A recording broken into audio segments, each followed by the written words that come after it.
یہ سائنس کی یا علوم کی کتاب ہے، ایسا نہیں ہے۔ قرآن جو ہے یہ سائنس کی کتاب ہے، سائنس کی یا علوم کی نہیں ہے۔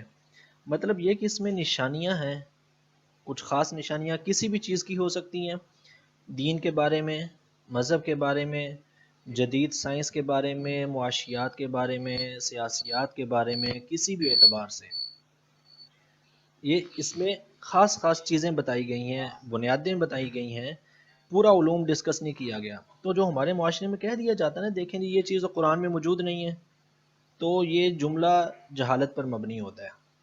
تو یہ چیز تو قرآن کی تفسیر پڑھنے سے پہلے ذہن میں رکھیں کہ قرآن جب سائنس کی کتاب ہے، اس میں تمام علوم مکمل طور پر کہیں بھی تفصیل نہیں آتی ہے۔ جس کی میں آپ کو مثال دوں کہ جب ہم کہتے ہیں کہ قرآن پاک میں آتا ہے اقیم الصلاۃ، نماز قائم کرو، نماز کیا ہے، کتنی پڑھنی ہے، کب پڑھنی ہے، اس کی رکعتیں کیا ہوں گی، یہ چیزیں ہمیں قرآن میں ظاہراً نظر نہیں آئیں گی، بلکہ ہمیں حدیث کی طرف جانا پڑے گا، ہمیں شریعت کے دیگر قوانین کی طرف جانا پڑے گا، تو ہمیں وہاں سے اس چیز کی وضاحت ملے گی۔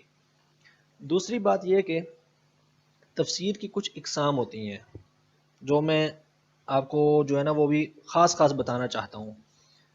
دیکھیں کوئی بھی تفسیر مکمل نہیں ہوتی، تفسیر کوئی بھی ہوگی وہ کسی مفسر کی اپنی جو ہے نا وہ شرح ہوگی، اس کا اجتہاد ہوگا، اس کا اپنا علم ہوگا، جہاں تک اس کا علم جا سکتا ہے وہ اس حد تک لکھے گا، اس سے آگے نہیں جا سکتا۔ اور قرآن چونکہ اللہ تبارک و تعالیٰ کا کلام ہے، اس کی تو انتہا ہی نہیں ہے، اسی لیے قیامت تک قرآن پاک کی تفاسیر ہوتی ہی رہیں گی۔ اور یہ میں آپ کو بتا اس لیے رہا ہوں کہ ہم تفسیر کی کوئی ایک کتاب جو ہے نا اس کو سامنے رکھ کے اب سٹڈی نہیں کریں گے، بلکہ کوشش ہوگی کہ ہم قرآن پاک کو سٹڈی کریں مختلف تفاسیر اور موجودہ حالات کے تناظر میں، کہ موجودہ ہمارے پاس کون کون سے مسائل ہوتے ہیں، فقہی اعتبار سے ہیں یا جدید مسائل ہیں یا معاشرے کے بہت سارے مسائل ہیں جو پرانی تفاسیر میں ڈسکس نہیں ہوتے۔ اور پھر اگر ہم کوئی ایک تفسیر پڑھیں گے تو پھر ہم بہت ساری چیزوں سے کٹ جائیں گے۔ مثال کے طور پر کوئی مفسر تفسیر لکھتا ہے قرآن پاک کی احکام کے اعتبار سے، جیسے امام ابو بکر الجساس کی تفسیر ہے تفسیر الاحکام، تو اب اگر ہم اس تفسیر کو دیکھیں تو اس کے اندر فقہی احکامات آئیں گے، بہت سارے دیگر چیزیں جو ہوں گی وہ اس میں نہیں ہوں گی۔ کوئی مفسر تفسیر لکھتا ہے جو ہے وہ واقعات کے تناظر میں، اس میں شان نزول آئے گا۔ کوئی مفسر تفسیر لکھتا ہے احادیث کے تناظر میں، وہ اس میں روایات درج کر دیتا ہے کہ اس آیت کی تفسیر میں یا اس آیت پر آقا علیہ الصلوۃ والسلام نے یہ ارشاد فرمایا یا فلاں صحابی نے یہ کہا۔ کوئی مفسر تفسیر لکھتا ہے اس کے لغوی اور جو ہے نا وہ اصطلاحی معنی کے اعتبار سے، جیسے تفسیر جلالین ہے، اس کے اندر نہ ہمیں شان نزول ملتا ہے، نہ اس کے اندر احکامات ملتے ہیں، نہ اس کے اندر عقائد ملتے ہیں، بلکہ ہے وہ بھی تفسیر ہی۔ تو ہماری کوشش ہوگی کہ ہم جب تفسیر کو پڑھیں تو اس تفسیر کے اندر عقیدہ بھی آ جائے، اس کے اندر فقہی مسائل بھی آ جائیں، اس کے اندر ہم آقا علیہ الصلوۃ والسلام نے اس آیت کے بارے میں کیا فرمایا، حضور کی بیان کردہ تفسیر بھی آ جائے، تاکہ جب ہم اس کو مکمل کریں تو ہمیں قرآن پاک اپنی حد تک کچھ نہ کچھ سمجھ آ چکا ہو۔ تو اپنی پہلی چیز کی طرف جاتے ہیں۔ تفسیر کے اندر جب سب سے پہلے محدثین جس چیز کو ڈسکس کرتے ہیں وہ ہوتی ہے وحی، کہ وحی کیا چیز ہے۔ وحی کے بارے میں چار چیزیں بیان کی جاتی ہیں کہ حدیث پاک میں بھی وحی کا بکثرت ذکر آتا ہے، کہ وحی سے مراد لکھنا، اشارہ کرنا، کسی کو بھیجنا، الہام کرنا، یہ ساری چیزیں وحی کے اندر شامل ہوتی ہیں۔ جب آقا علیہ الصلوۃ والسلام پر وحی نازل ہوئی تو وہ وحی چار طریقے سے نازل ہوئی، یعنی کہ کچھ چار طریقے تھے آقا علیہ الصلوۃ والسلام پر وحی نازل ہوتی تھی۔ ایک طریقہ اس میں سے تھا القاء فی القلوب، اور ایک تھا پس پردہ ہم کلام ہونا، ایک تھا بذریعہ فرشتہ پیغام بھیجنا کہ اللہ تبارک و تعالیٰ نے حضرت جبرائیل علیہ السلام کو بھیجا، ایک تھا کسی سچے خواب کا آ جانا۔ یہ چاروں قسمیں جو ہیں یہ وحی کی قسمیں ہیں، اور تین قسمیں قرآن پاک میں اللہ تبارک و تعالیٰ نے خود بیان کی ہیں۔ سورۃ الشورى کے اندر اللہ تبارک و تعالیٰ نے فرمایا وما كان لبشر ان يكلمه الله الا وحيا، اللہ تبارک و تعالیٰ کسی بشر سے کلام نہیں کرتا سوائے یہ کہ وحی کے ذریعے سے، یعنی کہ القاء فی القلوب ہو جائے، اس کے دل کے اندر اللہ تبارک و تعالیٰ کی طرف سے کوئی بات ڈال دی جائے، او من وراء حجاب، یا پردے کے پیچھے سے، او یرسل رسولا، یا کسی فرشتے کو، کسی پیغمبر کو، کسی فرشتے کو بھیج کر اللہ تبارک و تعالیٰ جو ہے نا وہ وحی کا نزول فرماتا ہے. تو یہ تین چیزیں تو جو تھیں وہ تو قرآن پاک نے خود سے بیان کر دی کہ وحی کیسے کیسے نازل ہوتی ہے. یہ شور آ رہا ہے تو ذرا جس کا مائک ہے نا اس کو کہیں کہ وہ اپنا مائک میوٹ کر لیں. اب وہی جب اللہ تبارک و تعالیٰ اپنے انبیاء کی طرف نازل فرماتا ہے تو فرشتہ اس کلام کو لوگوں سے مخفی رکھتا ہے اور نبی تک آتا ہے. فرشتہ جب آ کے ہمیں کوئی چیز بتائے گا نا وہ ہمارے لیے حجت نہیں بنے گی. یہ چیز اہم ہے. دیکھیں حدیث جبرائیل جب آئی، حضرت جبرائیل علیہ السلام آئے آقا علیہ السلام کے پاس آ کر بیٹھے اور حضور سے ان کی ڈسکس ہوئی. وہ چاہتے تو ڈائریکٹ بھی لوگوں کو بتا سکتے تھے، انسانی شکل میں آئے تھے، لیکن وہ حجت نہیں ہونی تھی. ہمارے لیے جو چیز حجت ہے وہ صرف اور صرف نبی کا کلام ہے. جو چیز نبی کی زبان سے آئے گی وہی حجت بنے گی، اس کے علاوہ دلیل یا شریعت کوئی اور چیز بن ہی نہیں سکتی. قرآن بھی اللہ تبارک و تعالیٰ نے ہم تک پہنچایا تو آقا علیہ السلام کی زبان اقدس سے پہنچایا. ہم نے کسی نے بھی اللہ کو نہیں دیکھا، کسی نے بھی قرآن نازل ہوتا نہیں دیکھا. تو ہمارے لیے جو شریعت کی بنیاد بنتی ہے وہ یہی بنتی ہے کہ جو چیز آقا علیہ السلام کی زبان اقدس سے جاری ہوگی ہمارے لیے وہی حجت ہوگی. اور پھر وہی کی دو قسمیں آ جاتی ہیں. ایک قسم ہوتی ہے قرآن جس کی ہم تلاوت کرتے ہیں، اور دوسری قسم ہوتی ہے آقا علیہ السلام کی احادیث. وہ بھی احادیث ہی ہیں کہ اللہ تبارک و تعالیٰ نے خود فرمایا وما ينطق عن الهوى، حضور کوئی بھی چیز اپنی مرضی سے نہیں کہتے بلکہ وہ اللہ تبارک و تعالیٰ کی طرف سے وحی ہی ہوتی ہے. اب بسا اوقات ایسا ہوتا ہے کہ یہ وحی جو ہے نا اللہ تبارک و تعالیٰ غیر نبی کی طرف بھی الہام فرما دیتا ہے، اس سے وہ شخص نبی نہیں ہو جاتا. جیسے قرآن پاک میں ہے سورۃ النحل کے اندر اللہ تبارک و تعالیٰ نے فرمایا وَأَوْحَىٰ رَبُّكَ إِلَى النَّحْلِ، اور آپ کے رب نے شہد کی مکھی کے دل میں وَأَوْحَىٰ یہ وحی ڈالی یا یہ چیز ڈال دی، اس کا القاء کر دیا. اب اس سے یہ چیز ذہن میں ہمارے آ جانی چاہیے کہ لازمی نہیں کہ جس کی طرف اللہ کی طرف سے کوئی القاء آ جائے وہ نبی ہو جائے. ممکن ہے جیسے اللہ تبارک و تعالیٰ نے قرآن پاک میں فرما دیا کہ اللہ تبارک و تعالیٰ نے شہد کی مکھی کے دل میں یہ چیز ڈال دی. کیا ڈالا وہ پھر آگے پوری آیت ہے. تو اللہ تبارک و تعالیٰ غیر نبی کی طرف، کسی صحابی کی طرف، کسی بزرگ کی طرف، کسی کے دل میں کوئی بات اللہ تبارک و تعالیٰ کی طرف سے القاء ہو جائے اور اس کے ذہن میں آ جائے کہ یا یہ چیز جو ہے نا یہ بڑی اہم ہے. جیسے ہمیں بھی بسا اوقات ہوتا ہے کہ عام مسلمان کے لیے بھی یہ ہوتا ہے کہ ہم بیٹھے ہوں گے، کوئی فیصلہ کر رہے ہوں گے، کوئی کام کر رہے ہوں گے، اچانک ذہن میں خیال آتا ہے کہ یہ چیز بہت اچھی ہے، اس کو اگر اس طریقے سے کر لیا جائے، اور اس میں اجر بھی ہوتا ہے، اس میں اللہ تبارک و تعالیٰ سے کی طرف سے ثواب بھی ہوتا ہے، اور پھر جب وہ کام کرتے ہیں اس میں برکت بھی ہوتی ہے. تو وہ حقیقت یہی ہوتی ہے کہ اللہ تبارک و تعالیٰ اپنے بندے کی طرف، اپنے بندے کے دل میں وہ بات ڈال دیتا ہے. یہ بھی وحی کی ہی ایک قسم بنتی ہے. لیکن اس کو یہ نہیں کہنا چاہیے کہ جس کی طرف اللہ تبارک و تعالیٰ کی طرف سے ایسے القاء آیا وہ نبی ہو گیا. ایسا ہرگز بھی نہیں ہوگا. اب وحی کی ضرورت کیوں ہوگی؟ وحی کی ضرورت اس لیے ہے کہ اللہ تبارک و تعالیٰ نے انسان کو دنیا میں بھیجا تو اللہ تبارک و تعالیٰ کے احکامات پر عمل کیا جائے گا. جب اللہ تبارک و تعالیٰ کے احکامات پر عمل کیا جائے گا تو اللہ تبارک و تعالیٰ کے احکامات کو کوئی پہنچانے والا تو ہو. تو زمین پر انبیاء موجود ہیں تو اللہ تبارک و تعالیٰ کسی بھی طرح سے جو حکم بھیجے گا وہ وہی ہی کہلائے گا.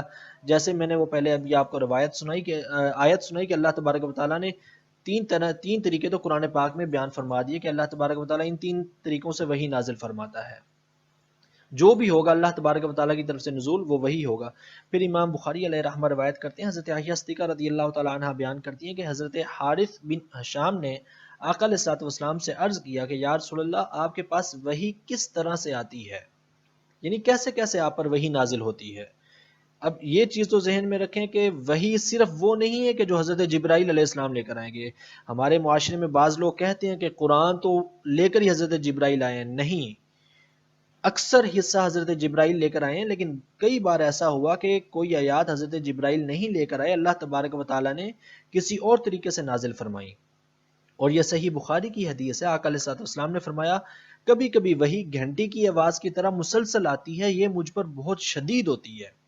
اب وہ گھنٹی کی آواز کیسے بنتی ہے یہ تو ہم ترجمہ کر رہے ہیں کہ وہ آواز کیا ہوگی اللہ تبارک و تعالیٰ کی طرف سے، وہ اللہ تبارک و تعالیٰ اور اللہ کے رسول بہتر جانتے ہیں.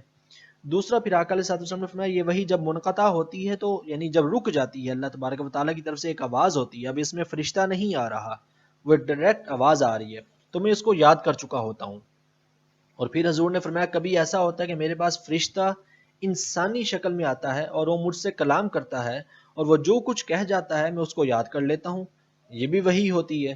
یعنی دو طریقے آقا علیہ الصلوۃ والسلام نے خود بیان فرما دیے۔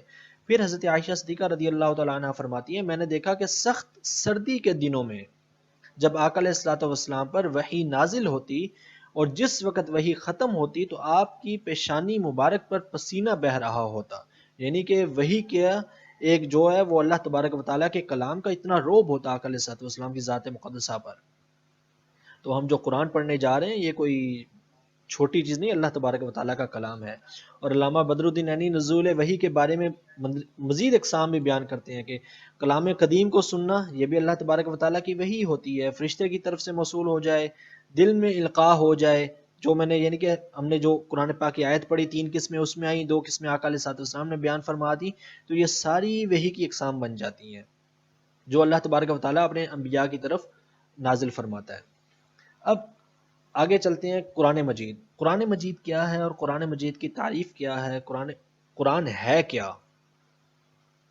اللہ کا کلام تو ہے، اس کے علاوہ قرآن کیا ہے؟ قرآن پاک کی ایک خاص تعریف، جب ہم کوئی بھی علم پڑھتے ہیں دنیا کا، جدید علوم بھی اگر ہم کوئی پڑھتے ہیں، معاشیات پڑھتے ہیں، سیاسیات پڑھتے ہیں، کوئی بیالوجی پڑھتا ہے، میتھ پڑھتا ہے، تو ہر علم کی کوئی نہ کوئی ڈیفینیشن ہوتی ہے، کوئی نہ کوئی تعریف ہوتی ہے۔ تو قرآن کی تعریف کیا ہے؟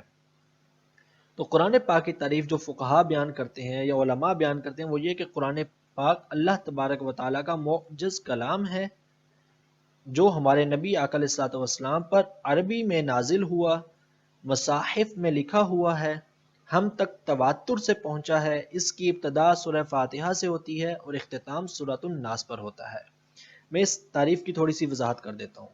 قرآن مجید اللہ تبارک و تعالیٰ کا معجز کلام ہے۔ معجز کلام کا مطلب یہ ہے کہ یہ عاجز کر دینے والا کلام ہے، اس کے مقابلے میں کائنات کا کوئی بھی کلام نہیں آ سکتا، اس کی مثال کوئی نہیں ہے۔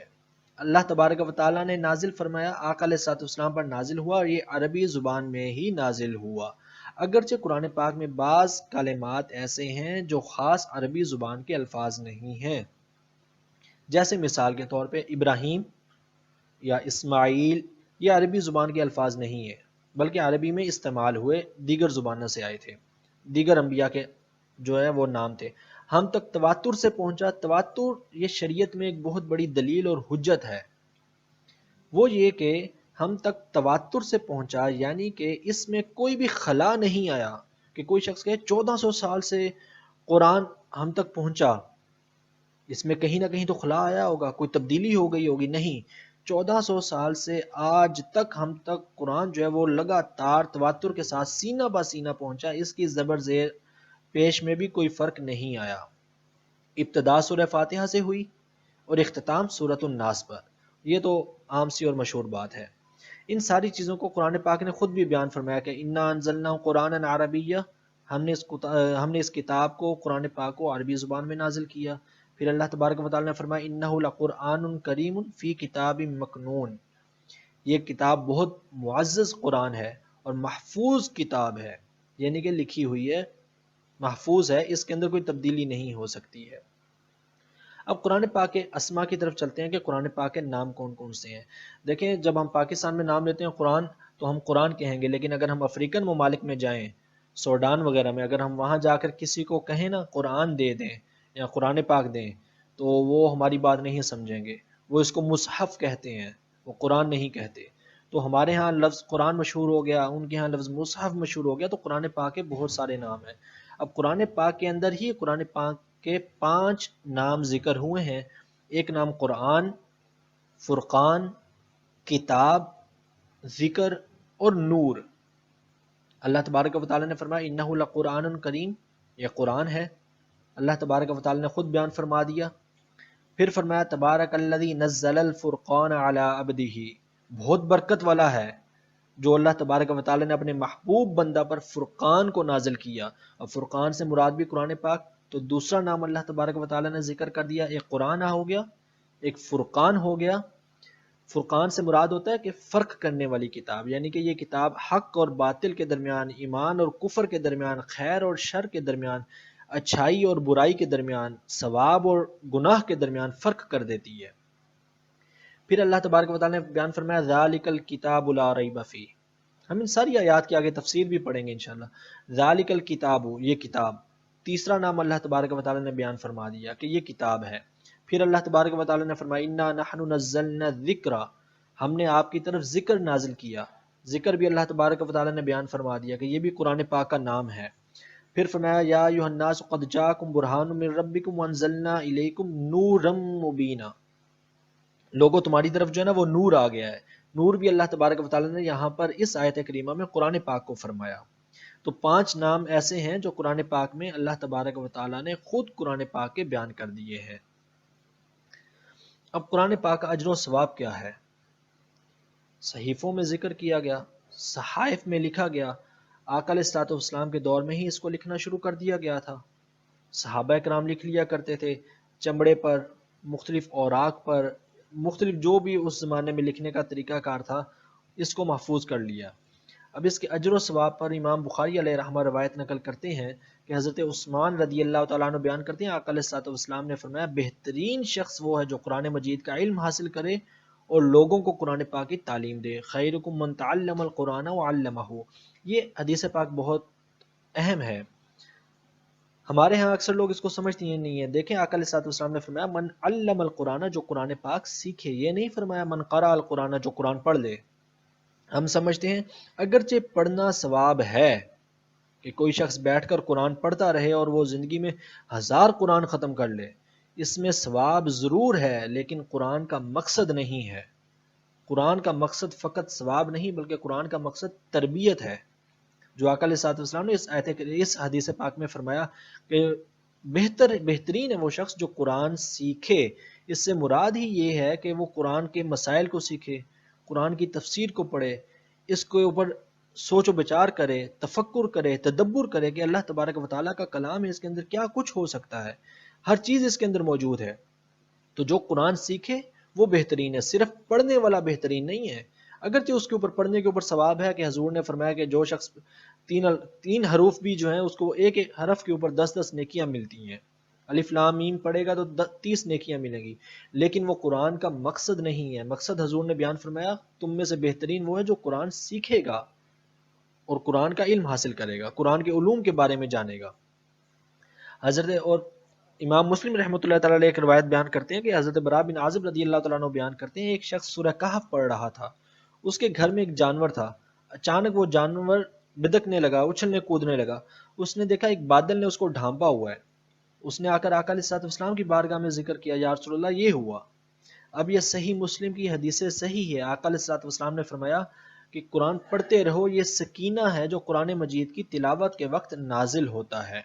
ان کے قرآن کو جتنا خشوع و خضوع کے ساتھ پڑھیں گے اتنا اللہ تبارک و تعالیٰ کی طرف سے سکینہ یعنی کہ سکون، اطمینان، برکت اور رحمت نازل ہوگی۔ بدقسمتی ہماری یہ ہے کہ ہم تو قرآن پڑھنے کے رموز اور اوقاف بھی نہیں جانتے اور کوشش ہوتی ہے کہ ختم ہو جائے ایک بار، بے شک درمیان میں غلطیاں کرتے چلے جائیں۔ حضرت علی رضی اللہ تعالیٰ عنہ کی روایت ہے کہ وہ فرماتے ہیں کہ آقا علیہ الصلوۃ والسلام سے میں نے یہ فرماتے ہوئے سنا ان قریب فتنے برپا ہوں گے۔ یہ ہمارا دور آج کل کا یہ دور فتن ہی ہے، ہر جگہ نئے سے نیا فتنہ برپا ہوتا ہے۔ تو حضرت علی فرماتے ہیں میں نے آقا علیہ الصلوۃ والسلام سے عرض کیا یا رسول اللہ ان فتنوں سے نکلنے کی کیا ضرورت ہوگی کہ ان فتنوں سے ہم کیسے بچ سکیں گے؟ حضور نے فرمایا کتاب اللہ، اللہ کا قرآن، اس میں تم میں سے پہلے لوگوں کی خبریں بھی ہیں، تم سے بعد والے لوگوں کی پیشن گوئیاں بھی ہیں، یہ تمہارے درمیان حکم یعنی حق اور باطل کے درمیان فیصلہ کن کتاب بھی ہے، یہ بے فائدہ نہیں ہے۔ جو شخص اس کو ترک کر دے گا اللہ تبارک و تعالیٰ اسے ہلاک کر دے گا۔ ہلاک سے مراد یہ ہے کہ وہ برباد ہو جائے گا، ہوگا مسلمان لیکن رہے گا کسی کام کا بھی نہیں۔ جس نے اس کے علاوہ کسی اور چیز میں ہدایت کو تلاش کیا اللہ تبارک و تعالیٰ اس کو گمراہ کر دے گا۔ یہ حضور فرما رہے ہیں یہ اللہ تعالیٰ کی مضبوط رسی ہے، یہ حکمت امیز نصیحت ہے، یہ صراط مستقیم یعنی کہ سیدھا راستہ ہے۔ اس کی وجہ سے خواہشات میں کجی نہیں آئے گی، اللہ تبارک و تعالیٰ اس شخص کی خواہشات پوری کر دے گا۔ کسی زبان کا کلام اس کے مشابہ، اس کے برابر نہیں ہو سکتا۔ علماء اس سے کبھی سیر نہیں ہوں گے، اس سے مراد وہ میں نے شروع میں جیسے آپ سے عرض کیا کہ قرآن کی تفسیر کبھی ختم نہیں ہو سکتی حضور نے فرمایا علماء سے کبھی سیر نہیں ہوں گے، یعنی کہ جتنی تفاسیر بھی قرآن کی کر لیں، جو کچھ درست ہے وہ قرآن کی منشا ہے، جو کچھ درست ہے وہ اللہ تبارک و تعالیٰ کی منشا ہے، اور یہ قیامت تک اس کی تفاسیر ہوتی رہیں گی اور اس میں اضافہ ہوتا جائے گا، اور پھر بھی جو کچھ اللہ تبارک و تعالیٰ کی منشا ہے وہ مکمل نہیں ہو سکتی، کہ اللہ تبارک و تعالیٰ کی منشا اور اس کا کلام لامحدود ہے، اس کے اسرار کبھی ختم نہیں ہوں گے، بار بار پڑھنے کے باوجود اس سے اکتاہٹ نہیں ہوگی، جس نے بھی اس کو سنا اس نے اس پر ایمان لایا۔ اور پھر آقا علیہ السلام نے فرمایا کہ حتیٰ کہ جنوں نے بھی جب اس کو سنا، جنات نے، تو انہوں نے بھی اس کو قبول کر لیا۔ سورہ جن بڑی مشہور ہے، اللہ تبارک و تعالیٰ نے نازل فرمائی۔ اور پھر وہ میں نے آپ کو حدیث پاک سنا دی کہ حضرت عبداللہ ابن مسعود رضی اللہ تعالیٰ عنہ فرماتے ہیں، جس نے کتاب اللہ کا ایک حرف بھی پڑھا اس کے لیے ایک نیکی ہے، اجر و ثواب ہے، برکت ہے۔ جو الف لام میم کہے گا اس کے لیے 30 نیکیاں ہو جائیں گی کہ اس نے 3 حروف پڑھ لیے۔ اور قرآن پڑھنے والے اور سیکھنے والے کے بارے میں حضرت ابو ہریرہ رضی اللہ تعالیٰ عنہ سے مروی ہے، جو قرآن پڑھے گا، جو قرآن سیکھے گا، قرآن پر عمل کرے گا، تو وہ جب قیامت والے دن آئے گا تو قرآن خود اللہ تبارک و تعالیٰ کی بارگاہ میں عرض کرے گا کہ یا اللہ اس کو مزین کر، تو اللہ تبارک و تعالیٰ اس کو عزت کا تاج پہنا دے گا۔ یعنی کہ قیامت کے دن ابھی حساب کتاب چل رہا ہوگا، لیکن اس شخص کو میدان قیامت میں تاج پہنا دیا جائے گا۔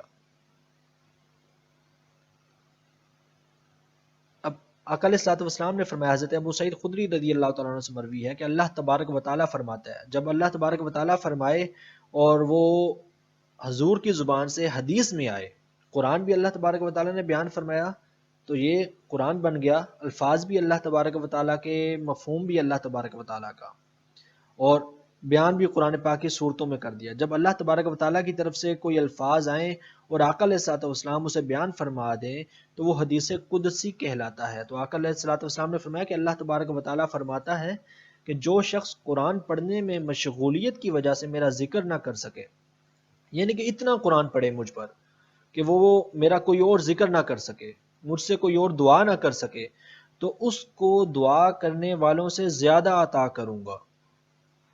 یہ آقا علیہ الصلوۃ والسلام کی حدیث پاک، اور اللہ تبارک و تعالیٰ نے فرمایا، جو یعنی کہ حدیث قدسی ہو گئی، کہ قرآن پڑھنے میں مشغولیت کی وجہ سے، قرآن سیکھنے میں مشغولیت کی وجہ سے، قرآن کے علم سیکھ رہا ہے، قرآن کی تفسیر پڑھ رہا ہے، قرآن کے بارے میں پڑھ رہا ہے، تو اتنا وہ پڑھتا ہے کہ اسے کوئی اور ذکر کرنے کا ٹائم نہیں ملتا، حتیٰ کہ وہ اللہ تبارک و تعالیٰ سے دعا بھی نہیں کر سکتا۔ تو اللہ تبارک و تعالیٰ فرماتا ہے کہ میں اس کو دعا کرنے والوں کی نسبت زیادہ عطا کروں گا۔ اب قرآن پڑھنا کیسے چاہیے؟ حضرت ام سلمہ رضی اللہ تعالیٰ عنہ بیان کرتی ہیں کہ آقا علیہ الصلوۃ والسلام ٹھہر ٹھہر کر پڑھتے تھے، کہ حضور الحمدللہ رب العالمین پڑھتے اور پھر ٹھہر جاتے، پھر الرحمن الرحیم پڑھتے پھر رک جاتے، پھر مالک یوم الدین پڑھتے۔ یعنی کہ آپ نے یہ طریقہ بیان فرمایا کہ حضور رک رک کر، ٹھہر ٹھہر کر قرآن پاک پڑھا کرتے تھے، نہ کہ ایک ہی سانس میں اور سپیڈ میں پڑھتا جائے کہ حتیٰ کہ قرآن پاک کا جو ہے نا وہ مطلب بھی بدل جائے معاذ اللہ۔ حضرت علی رضی اللہ تعالیٰ عنہ بیان کرتے ہیں کہ آقا علیہ السلام نے فرمایا، جس شخص نے قرآن مجید پڑھا، اس کو حفظ کیا، اللہ تعالیٰ اس کو جنت میں داخل کر دے گا، اس کے گھر والوں میں سے 10 ایسے افراد کے بارے میں اس کی شفاعت قبول کرے گا جن کے لیے جہنم واجب ہو چکی تھی۔ تو بہرحال قرآن پاک کے بے شمار فضائل ہیں، بے شمار برکتیں کہ ختم نہیں ہوتی۔ ہم نے صرف یہ سمجھا ہوا ہے کہ قرآن جو ہے نا وہ رمضان شریف میں ایک بار ختم کر لیں، یا جو ہے نا وہ بس اس کو بیٹھ کے پڑھ لیں تو اس کا مطلب ہے قرآن کا مقصد پورا ہو گیا۔ قرآن کا مقصد فقط یہ نہیں تھا، قرآن کا مقصد یہ تھا، جیسے میں نے پہلی حدیث پاک عرض کی، آقا علیہ الصلوۃ والسلام نے فرمایا کہ قرآن سیکھو، قرآن کے علوم سیکھو کہ اللہ تبارک و تعالیٰ نے اس میں کیا کچھ بیان فرمایا ہے، اور قرآن کیا کہتا ہے، افلا ینظرون الی الابل کیف خلقت۔ ان آیات میں جو ہے نا وہ غور و فکر کرو، تدبر کرو کہ اللہ تبارک و تعالیٰ نے کیا کچھ نازل فرمایا ہے اور ہمیں اللہ تبارک و تعالیٰ کیا کچھ حکم دیتا ہے۔ اب قرآن پاک کا اعجاز کیا ہے؟ جو ہم نے قرآن پاک کی تعریف میں پڑھا کہ اللہ تبارک و تعالیٰ کا یہ قرآن کلام جو ہے یہ معجز ہے، اعجاز ہے، دوسرے کو عاجز کر دینے والا ہے، تو قرآن پاک کا اعجاز کیا ہے؟ تو دیکھیں، قرآن نہ تو آقا علیہ الصلوۃ والسلام کی تصنیف ہے، نہ حضرت جبرائیل امین کا بنایا ہوا ہے، بلکہ یہ تو اللہ تبارک و تعالیٰ کا قرآن ہے، اور اللہ تبارک و تعالیٰ فرماتا ہے افلا یتدبرون القرآن، تو کیا تم قرآن میں غور و فکر نہیں کرتے؟ ولو کان من عند غیر اللہ لوجدوا فیہ اختلافا کثیرا، اگر یہ قرآن کسی غیر کی طرف سے ہوتا تو تم اس میں بہت سارے اختلاف پاتے۔ امام شافعی رحمۃ اللہ تعالی کے بارے میں آتا ہے کہ جب آپ نے اپنی کتاب مشہور کتاب الام لکھی تو اپنے شاگردوں کو کہا کہ مجھے پڑھ کے سناؤ، اس کی ریڈنگ کرو. تو جب انہوں نے پہلی بار پڑھا اس میں غلطیاں ہوئیں، آپ نے وہ غلطیاں دور کی. دوسری بار سنا اس میں غلطیاں ہوئیں، وہ دور کر دی. 10 بار سنا اور 10ویں بار بھی آپ نے اس میں کچھ نہ کچھ تصحیح کرائی. اور آخر میں فرمایا کہ قرآن کے علاوہ کائنات کی کوئی کتاب غلطیوں سے پاک نہیں ہو سکتی. اب قرآن کا پہلا اعجاز تو یہ ہو گیا. دوسرا اعجاز یہ کہ اللہ تبارک و تعالیٰ نے آقا علیہ الصلوۃ والسلام کے سینہ اقدس پر اس کو نازل فرمایا. حضرت جبریل امین اس کو لے کر آئے اور پھر اللہ تبارک و تعالیٰ فرماتا ہے کہ یہ قرآن اتنا، اور یہ آج تک نہیں، آقا علیہ الصلوۃ والسلام کے دور میں نہیں، قیامت تک کے لیے چیلنج ہے. آقا علیہ الصلوۃ والسلام کا ظاہری وصال ہو گیا، 1400 سال ہو گئے، نہ جانے قیامت کب آئے گی. قرآن کا یہ چیلنج اور قرآن کی یہ آیت آج بھی چیلنج کرتی ہے قرآن کو نہ ماننے والوں کے لیے کہ قل لئن اجتمعت الانس والجن، اگر تمام جن و انس بھی اکٹھے ہو جائیں، مل جائیں، الا ان یات بمثل هذا القرآن لا یاتون بمثله، وہ اس کی مثل کچھ بھی نہیں لا سکتے. وہ حتیٰ کہ پھر قرآن فرماتا ہے قل فاتوا بعشر سور مثلی، اچھا تم پورا قرآن نہیں لا سکتے تو 10 صورتیں ہی لے آؤ. 10 صورتیں بھی نہیں لا سکتے تو فاتوا بسورۃ من مثلہ، اس کی مثل کوئی ایک صورت لے آؤ. یہ بھی نہیں لا سکتے تو فلیاتوا بحدیث مثلہ، اس کی مثل کوئی ایک آیت ہی لے آؤ اگر تم سچے ہو. قرآن کو نہیں مانتے اور تم سمجھتے ہو کہ قرآن صحیح نہیں ہے اور تم سچے ہو تو قرآن کی مثل کوئی ایک آیت ہی لے آؤ. یہ دیکھیں کہ یہ آیات جو ہیں یہ اس دور کے لیے آقا علیہ الصلوۃ والسلام کا چیلنج کوئی کفار کے لیے نہیں تھا، بلکہ قیامت تک کے لیے مشرکین کے لیے، کفار کے لیے یہ چیلنج ہے کہ کوئی اس کی مثل ایک آیت بھی قیامت تک کے لیے نہیں لا سکتا. یہ قرآن پاک کا اعجاز ہے. پھر قرآن فصیح اور بلیغ ہے، فصاحت ہے اس کے اندر کہ ایک آیت کے اندر کئی قسم کے معنی ہوتے ہیں. دیکھیں قرآن پاک کی دیکھنے میں تو 6000 آیات ہیں کم و بیش، ان 6000 آیات کی تفسیر 1400 سال ہو گئے مفسرین کرتے آ رہے ہیں، وہ ختم نہیں ہوئی. آج بھی کر رہے ہیں، وہ ختم نہیں ہوگی، قیامت تک ہوتی رہے گی اور قرآن سے مسائل ملتے رہیں گے. اس سے زیادہ فصاحت کائنات کے کسی ایک کتاب کے اندر، کسی جملے کے اندر، کسی بڑے سے بڑے شخص کی تقریر کے اندر موجود نہیں ہوگی. ہر چیز کا کوئی نہ کوئی اینڈ ضرور ہوتا ہے، لیکن قرآن ایک واحد کتاب ہے کہ جب بھی اس کو پڑھا جاتا ہے، کوئی بھی نیا مسئلہ آتا ہے، علماء کے پاس کوئی نیا مسئلہ آتا ہے، وہ جب قرآن کے پاس پیش کرتے ہیں تو قرآن اس کا کوئی نہ کوئی حل ضرور بیان کرتا ہے.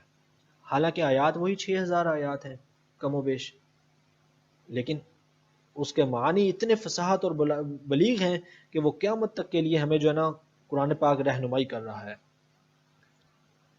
پھر قرآن پاک جو ہے وہ اس نے پیشن گوئیاں بھی کی ہیں قیامت کے بارے میں، آخرت کے بارے میں، اور اللہ تبارک و تعالیٰ کی بارے میں کہ قرآن پاک خود فرماتا ہے قل ان کانت لکم الدار الاخرۃ عند اللہ خالصۃ من دون الناس فتمنوا الموت ان کنتم صادقین. آپ کہیے کہ اگر اللہ کے نزدیک دار آخرت لوگوں کے سوا صرف تمہارے لیے مخصوص ہے، اگر تم سچے ہو تو موت کی تمنا کرو.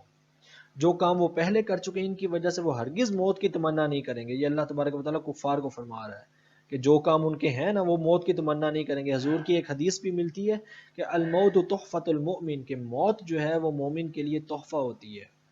جو شخص موت سے ڈرتا ہے تو اس کا مطلب ہے اس کا ایمان کامل نہیں ہے، کہیں نہ کہیں وہ کچھ ایسی حرکتیں کر بیٹھا ہے کہ اسے اللہ کی بارگاہ میں جانے سے اس کا دل روکتا ہے، ڈرتا ہے وہ کہ مجھے اللہ کی بارگاہ میں پیش کیا جائے گا.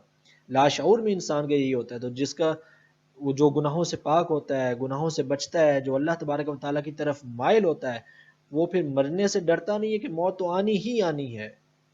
جو شخص دنیا میں آیا اسے آنی ہی آنی ہے. تو اس میں ڈرنا نہیں چاہیے بلکہ تیاری کرنی چاہیے.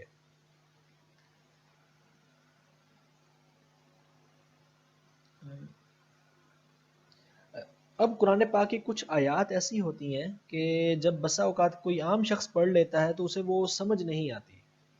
دیکھیں قرآن صرف ہمارے ہاں بھی اکثر کہا جاتا ہے کہ بھی قرآن پاک آپ کیا کر رہے ہیں؟ میں جی قرآن ترجمے سے پڑھ رہا ہوں. قرآن ترجمے سے پڑھنا مقصد نہیں ہے، سمجھنا مقصد تھا، اور وہ خود سے سمجھ نہیں آئے گا. ٹھیک ہے اگر ترجمے سے کوئی شخص قرآن پڑھ رہا ہے تو اجر اور ثواب اور برکت اسے ضرور ملے گی، کچھ آیات سمجھ بھی آ جائیں گی جن کی زیادہ مزید وضاحت نہیں ہوگی. لیکن دیکھیں قرآن پاک نے فرمایا یضل بہ کثیرا، قرآن پڑھ کے بہت سارے لوگ گمراہ ہو جائیں گے معاذ اللہ، اور یہدی بھی کثیرہ، اور قرآن پڑھ کے بہت سارے لوگ ہدایت بھی پا جائیں گے۔ اب گمراہ کیسے ہو جائیں گے کہ اگر کوئی شخص قرآن پڑھتا ہے اور اس نے اس کے اندر ترجمہ دیکھ لیا اور اسے پتہ ہی نہ تھا کہ اس آیت کا حکم کیا ہے، آیت کب کے لیے تھی، آیت کسی خاص مقصد کے لیے تھی، کسی خاص موقع کے لیے تھی، یا کس صورت میں اس پر عمل کیا جانا تھا، اگر وہ یہ ساری چیزیں چھوڑ دی جائیں گی، یعنی کہ دوسرے الفاظ میں تفسیر چھوڑ دی جائے گی، تو خالی ترجمہ پڑھنے سے گمراہی کا اندیشہ زیادہ ہو جاتا ہے کہ بسا اوقات قرآن پاک کی کچھ آیات منسوخ ہوتی ہیں، یا کچھ آیات کا مفہوم اور تفسیر ان کی وہ مزید وضاحت کی درکار ہوتی ہے، آیت میں وہ ظاہراً وہ چیز موجود نہیں ہوتی۔ مثال کے طور پہ اب قرآن پاک کے اندر ہے یا ایھا الذین آمنوا لا تقربوا الصلاۃ، اگر کوئی شخص یہ آیت پڑھ لے تو آیت کا ترجمہ تو یہ بنے گا کہ اے ایمان والو نماز کے قریب نہ جاؤ، تو پڑھنے والا کہے گا کیا مطلب نماز پڑھنی چھوڑ دیں؟ اس کی تفسیر دیکھیں گے۔ اسی طرح بہت ساری آیات منسوخ آتی ہیں، مفسرین نے فرمایا کہ اس میں اختلاف ہے تعداد میں، لیکن جو مشہور آیات ہیں انہوں نے فرمایا کہ 12 آیات ایسی ہیں جو منسوخ ہیں، یعنی کہ اس پر ہم عمل نہیں کرتے ہیں لیکن قرآن پاک میں وہ پڑھی جاتی ہیں، اللہ تبارک و تعالیٰ نے وہ خود اپنی طرف سے منسوخ فرما دی ہیں۔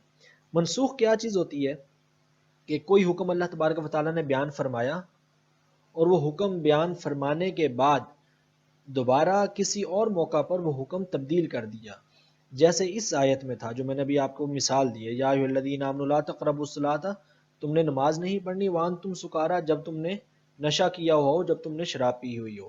بظاہر اگر ہم اس آیت کو دیکھیں تو محسوس ہوتا ہے کہ اس میں نشہ کرنے سے یا شراب پینے سے روکا نہیں جا رہا، بلکہ یہ کہا جا رہا ہے کہ جب شراب پی لی ہو تو تب نماز نہیں پڑھنی۔ تو دیکھنے والا اگر کوئی اس ایک آیت کو دیکھے گا تو کہے گا تو معاذ اللہ اس کا کیا مطلب بنتا ہے، شراب جائز ہو گئی؟ ایسا نہیں ہے، یہ آیت منسوخ ہوگی، اس کا حکم منسوخ ہوگا ان آیات کے ساتھ کہ جن میں اللہ تبارک و تعالیٰ نے شراب کو کلیتاً حرام فرما دیا، نشے کو کلیتاً حرام کر دیا۔ یہ اللہ تبارک و تعالیٰ کی اب حکمت ہے کہ عرب کا کلچر تھا، وہ لوگ گناہوں میں گرے ہوئے تھے، بیت اللہ کا جو ہے وہ برہنہ طواف کرتے تھے، شرابوں کے ان کے پاس مٹکے بھرے ہوئے تھے، حرام کے اندر وہ گھسے ہوئے تھے۔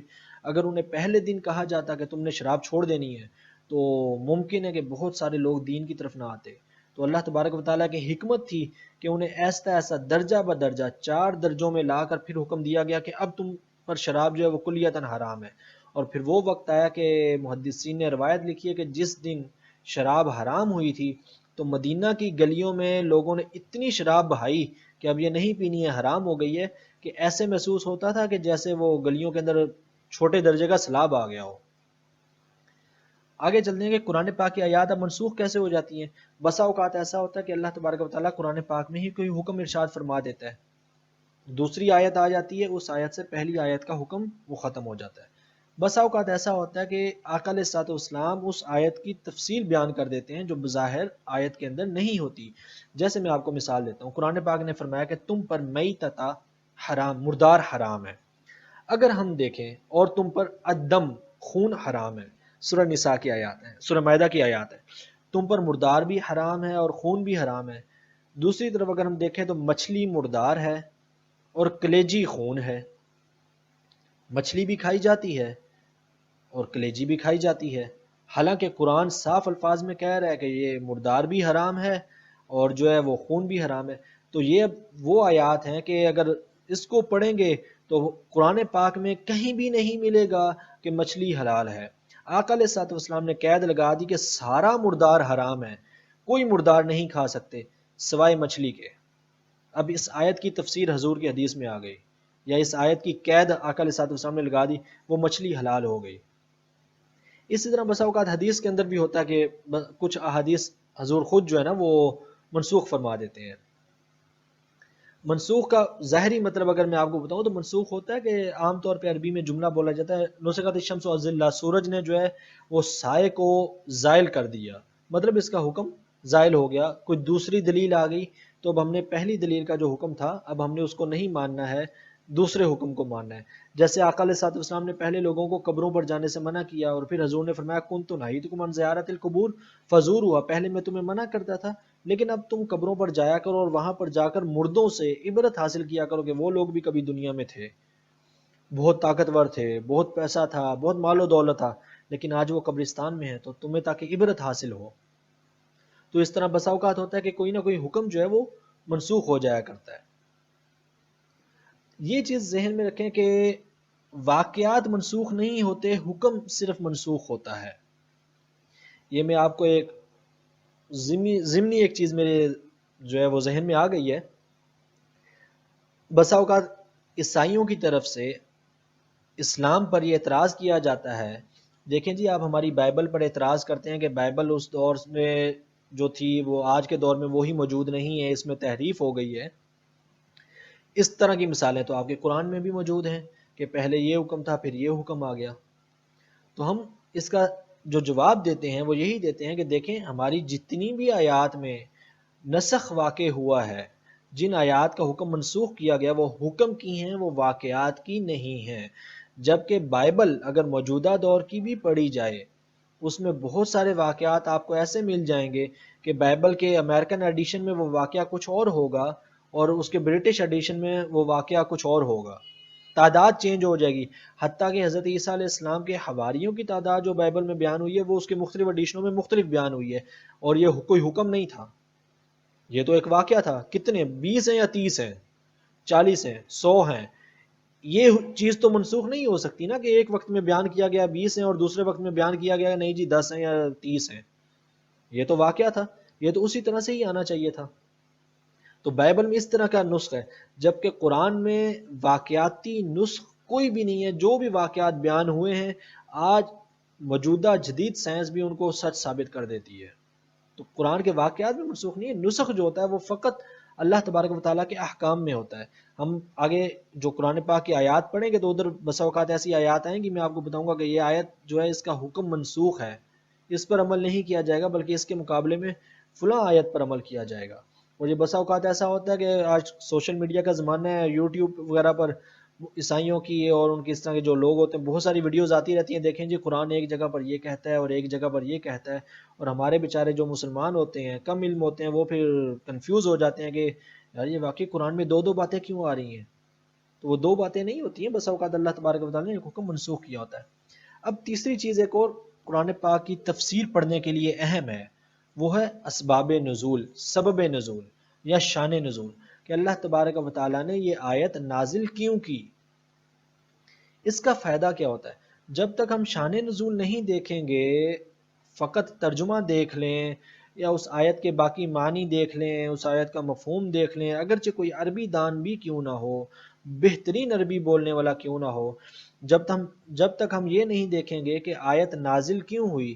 اس کو آپ یوں سمجھ لیں، ہم وہ جب سکول میں پڑھتے تھے 7ویں 8ویں 9ویں 10ویں میں اردو کی انشاء پردازی میں وہ ایک سیاق و سباق کا چیپٹر ہوتا تھا کہ اس کہانی کا سیاق و سباق کیا ہے.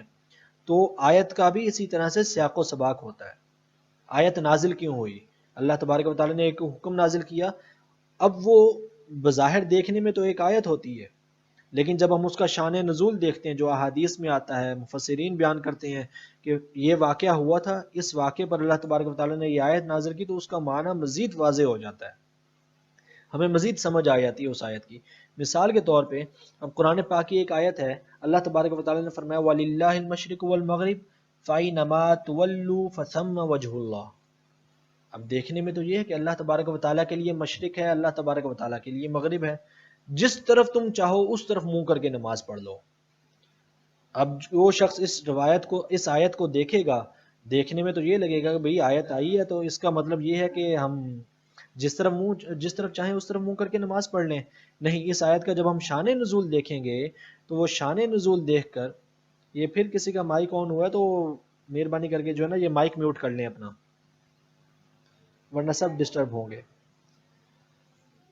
جب ہم اس کا شان نزول دیکھیں گے کہ یہ آیت سفر کے لیے نازل ہوئی ہے، کہ حضرت جابر رضی اللہ تعالیٰ عنہ بیان کرتے ہیں کہ یہ آیت ایک قوم کے متعلق نازل ہوئی جو ایک غزوہ میں گئے ہوئے تھے، جنگ کرنے گئے تھے، آقا علیہ السلام نے ان کو جنگ کرنے کے لیے بھیجا یا حضور ساتھ گئے، تو قبلہ مشتبہ ہو گیا، یعنی کہ وہ پتہ نہیں چل رہا تھا کہ اب کس طرف منہ کر کے نماز پڑھیں.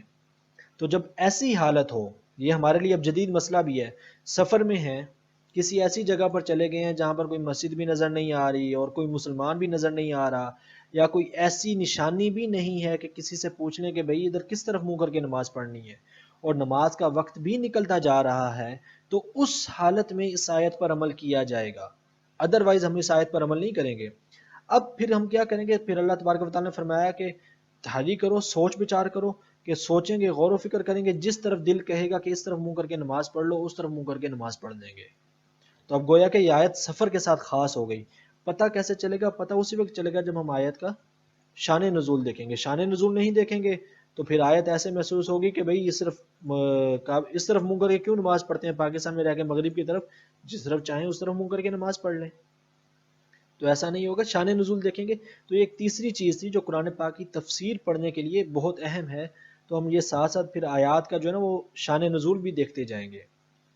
اب پھر اللہ تبارک و تعالیٰ نے قرآن پاک کو یک بارگی بھی یعنی کہ ایک ہی بار میں نازل نہیں کیا، اس کی بہت ساری وجوہات تھی۔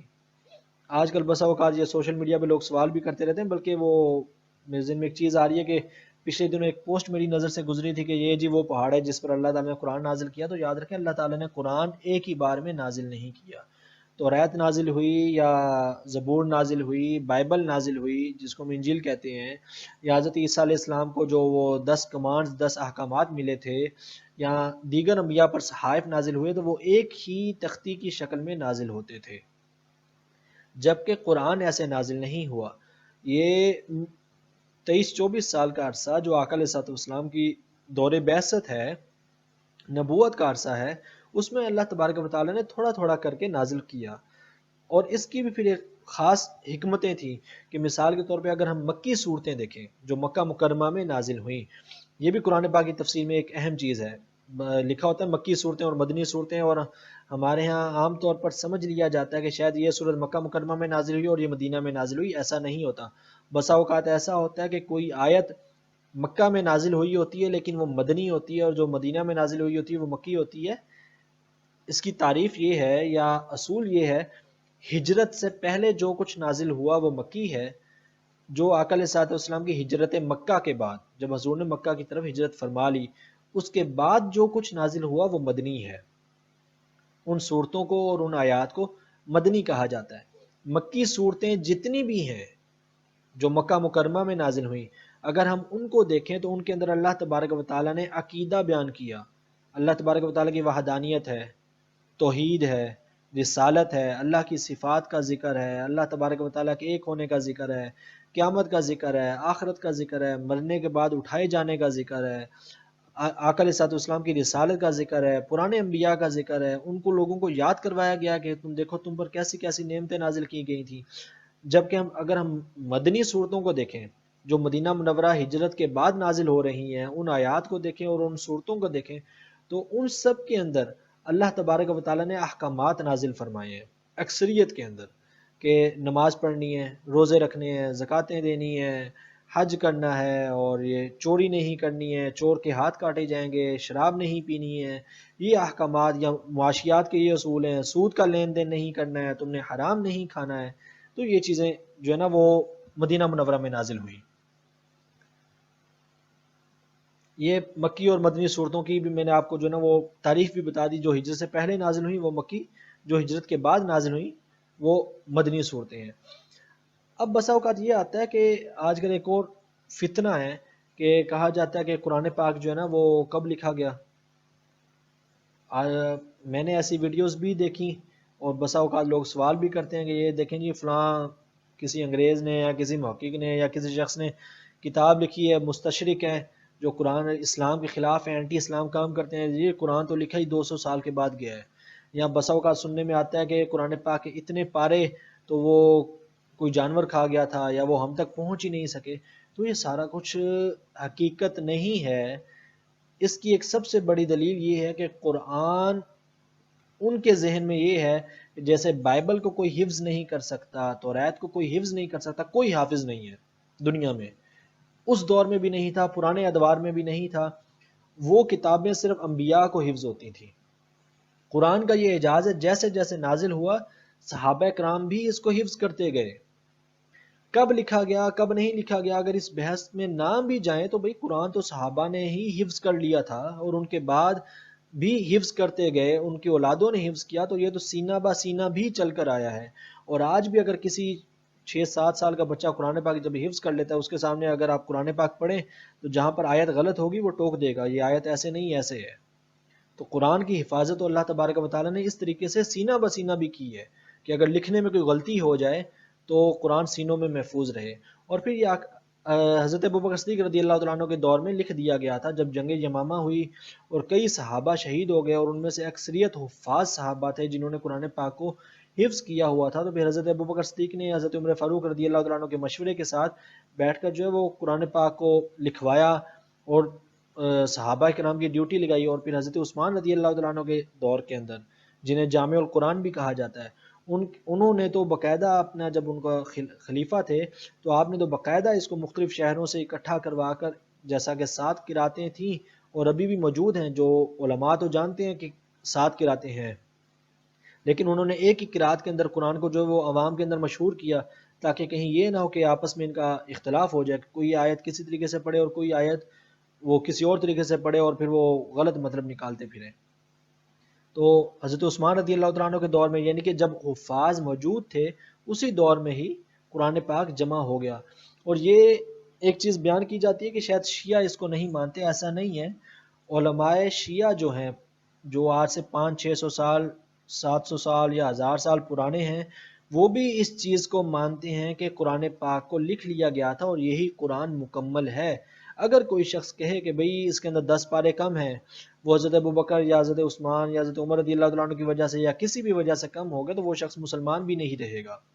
جو پرانے شیعہ تھے یا جن کو جعفری کہا جاتا تھا، آج سے 1000 سال پرانے والے، ان کے ہاں یہ چیز موجود تھی کہ قرآن پاک کو مکمل جمع کیا گیا تھا، حتیٰ کہ حضرت امام جعفر صادق رضی اللہ تعالیٰ عنہ، جن سے جعفری چلتے ہیں، وہ خود فرماتے ہیں کہ آقا علیہ الصلوۃ والسلام نے حضرت علی سے فرمایا تھا کہ قرآن مجید ریشم اور کاغذ وغیرہ کے ٹکڑوں میں متفرق ہے، اس کو جمع کر لو۔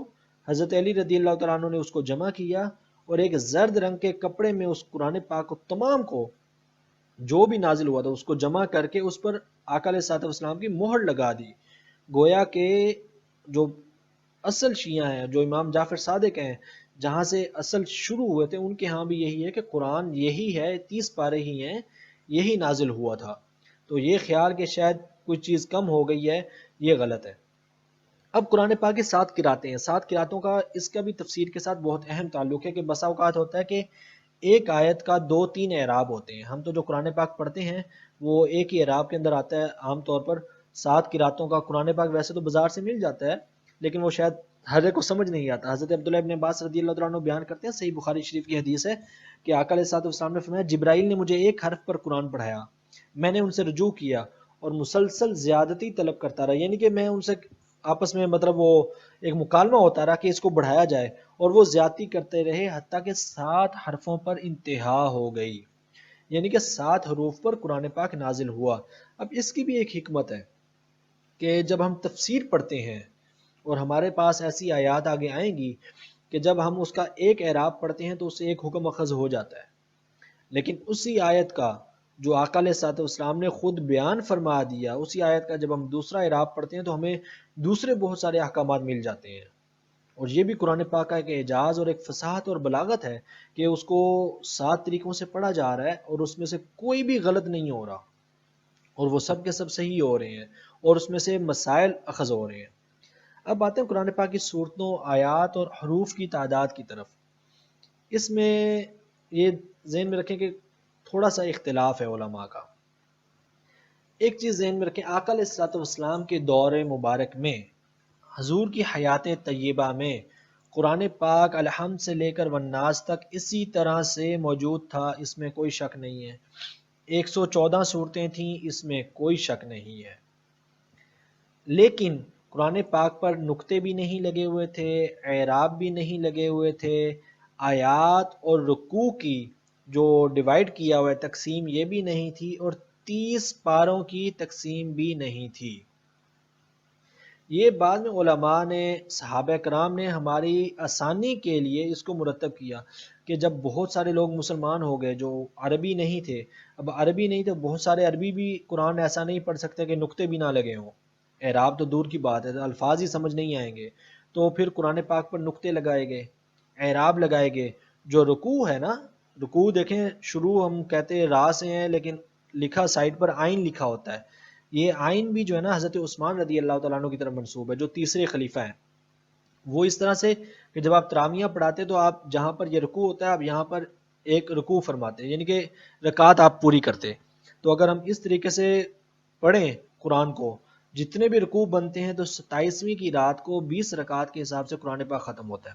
یعنی کہ ایک رکعت میں ایک رکوع پڑھتے جائیں تو 27ویں کی 20ویں تراویح میں قرآن پاک جو ہے وہ ختم ہو جائے گا. تو یہ بھی آئین حضرت عثمان رضی اللہ تعالیٰ عنہ کی طرف منسوب ہے کہ یہ رکوع انہوں نے لگوائے تھے. تو اس چیز میں اسی لیے پھر اختلاف ہے کہ بعض نے کہا کہ مطلب کسی نے نشان کیسے لگایا اور کس نے کسی طرح سے لگایا، تو اس میں اختلاف ہو گیا. اور پھر ایک چھوٹا سا اختلاف ہوتا ہے علماء کے ہاں کہ بسم اللہ شریف جو ہے، بسم اللہ الرحمن الرحیم، سورہ نمل کی آیت تو ہے ہی، اس میں کوئی شک نہیں ہے کہ اللہ تبارک و تعالیٰ نے سورت کے اندر موجود ہے، لیکن کیا ہر سورت کے شروع میں بھی بسم اللہ ہے؟ میں آپ کو یہ عرض کر رہا تھا کہ آیات کا اختلاف ہے قرآن پاک کی، مطلب اس کی تعداد میں اختلاف ہو جاتا ہے اس طرح سے کہ بسم اللہ شریف جو ہے وہ قرآن پاک کی آیت تو ہے ہی ہے، لیکن کیا ہر سورت کے شروع میں بھی وہ قرآن کی آیت ہے جیسا کہ لکھی ہوتی ہے سوائے سورہ توبہ کے؟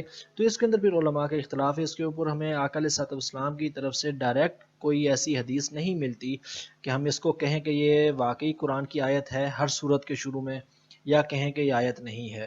تو پھر علماء نے اجتہاد کیا، بعض نے کہا کہ یہ قرآن پاک کی آیت ہے ہر سورت کے شروع میں، اور بعض نے کہا کہ یہ آیت نہیں ہے. پڑھتے سب ہی ہیں، یہ حکم کے اندر صرف اختلاف ہے. تو جب اس طرح کا پھر اختلاف آتا ہے تو پھر تعداد کے اندر تھوڑا سا جو ہے نا وہ اختلاف آ جاتا ہے. اب قرآن پاک کے مضامین کا ایک چھوٹا سا میں آپ کو خاکہ دے دیتا ہوں کہ 30 پارے ہیں، 114 صورتیں ہیں. حضرت عبداللہ ابن عباس کی روایت کے مطابق 6616 آیات ہیں. ان میں سے 1000 آیات ایسی ہیں جن میں اللہ تبارک و تعالی نے حکم ارشاد فرمایا، یعنی کہ حکم کی آیات ہیں، یہ کام کرنا ہے. 1000 آیات ایسی ہیں جن میں اللہ تبارک و تعالی نے منع فرمایا کہ یہ کام نہیں کرنا. 1000 آیات ایسی ہیں جن میں اللہ تبارک و تعالی نے کوئی نہ کوئی وعدہ فرمایا، بشارت دی. 1000 آیات ایسی ہیں جن میں اللہ تبارک و تعالی نے وعید فرمائی، ڈرایا ہے عذاب سے، جہنم سے. 1000 آیات ایسی ہیں جن میں اللہ تبارک و تعالی نے قصص اور اخبار پرانی امتوں کے وہ بیان کیے ہیں. 500 آیات ایسی ہیں جن میں اللہ تبارک و تعالی نے حرام اور حلال چیزوں کا بیان کیا ہے. اور یہ بہت اہم چیز ہے کہ ہمیں شاید اگر ہم گننے بیٹھیں کہ اللہ تبارک و تعالی نے کتنی چیزیں حرام کی ہیں تو ہم 5 چیزوں کو بھی نہیں جانتے ہوں گے، جبکہ قرآن نے آیات میں 500 چیزیں حرام اور حلال کی بیان ہوئی ہیں. یہ چیزیں حلال ہیں اور یہ حرام ہیں. 100 آیات قرآن پاک کی دعائیہ آیات ہیں کہ اللہ تبارک و تعالی نے دعا کا طریقہ یا دعائیں جو ہے وہ انبیاء کی، یا کسی نے دعا مانگی انبیاء میں سے تو اللہ تبارک و تعالی نے اس کا ذکر کیا، یا دعا کا طریقہ ارشاد فرمایا کہ یہ دعا اس طریقے سے مانگی جائے. اب تفسیر کی طرف چلتے ہیں کہ تفسیر اور تعویل یہ تھوڑی سی دو چیزیں ہوتی ہیں. ہم کچھ آیات پڑھیں گے جن کی تفسیر ہوتی ہے، اور کچھ آیات پڑھیں گے ان کی تفسیر ممکن نہیں ہوتی بلکہ ہم ان کی جو ہے نا وہ تعویل کر دیتے ہیں.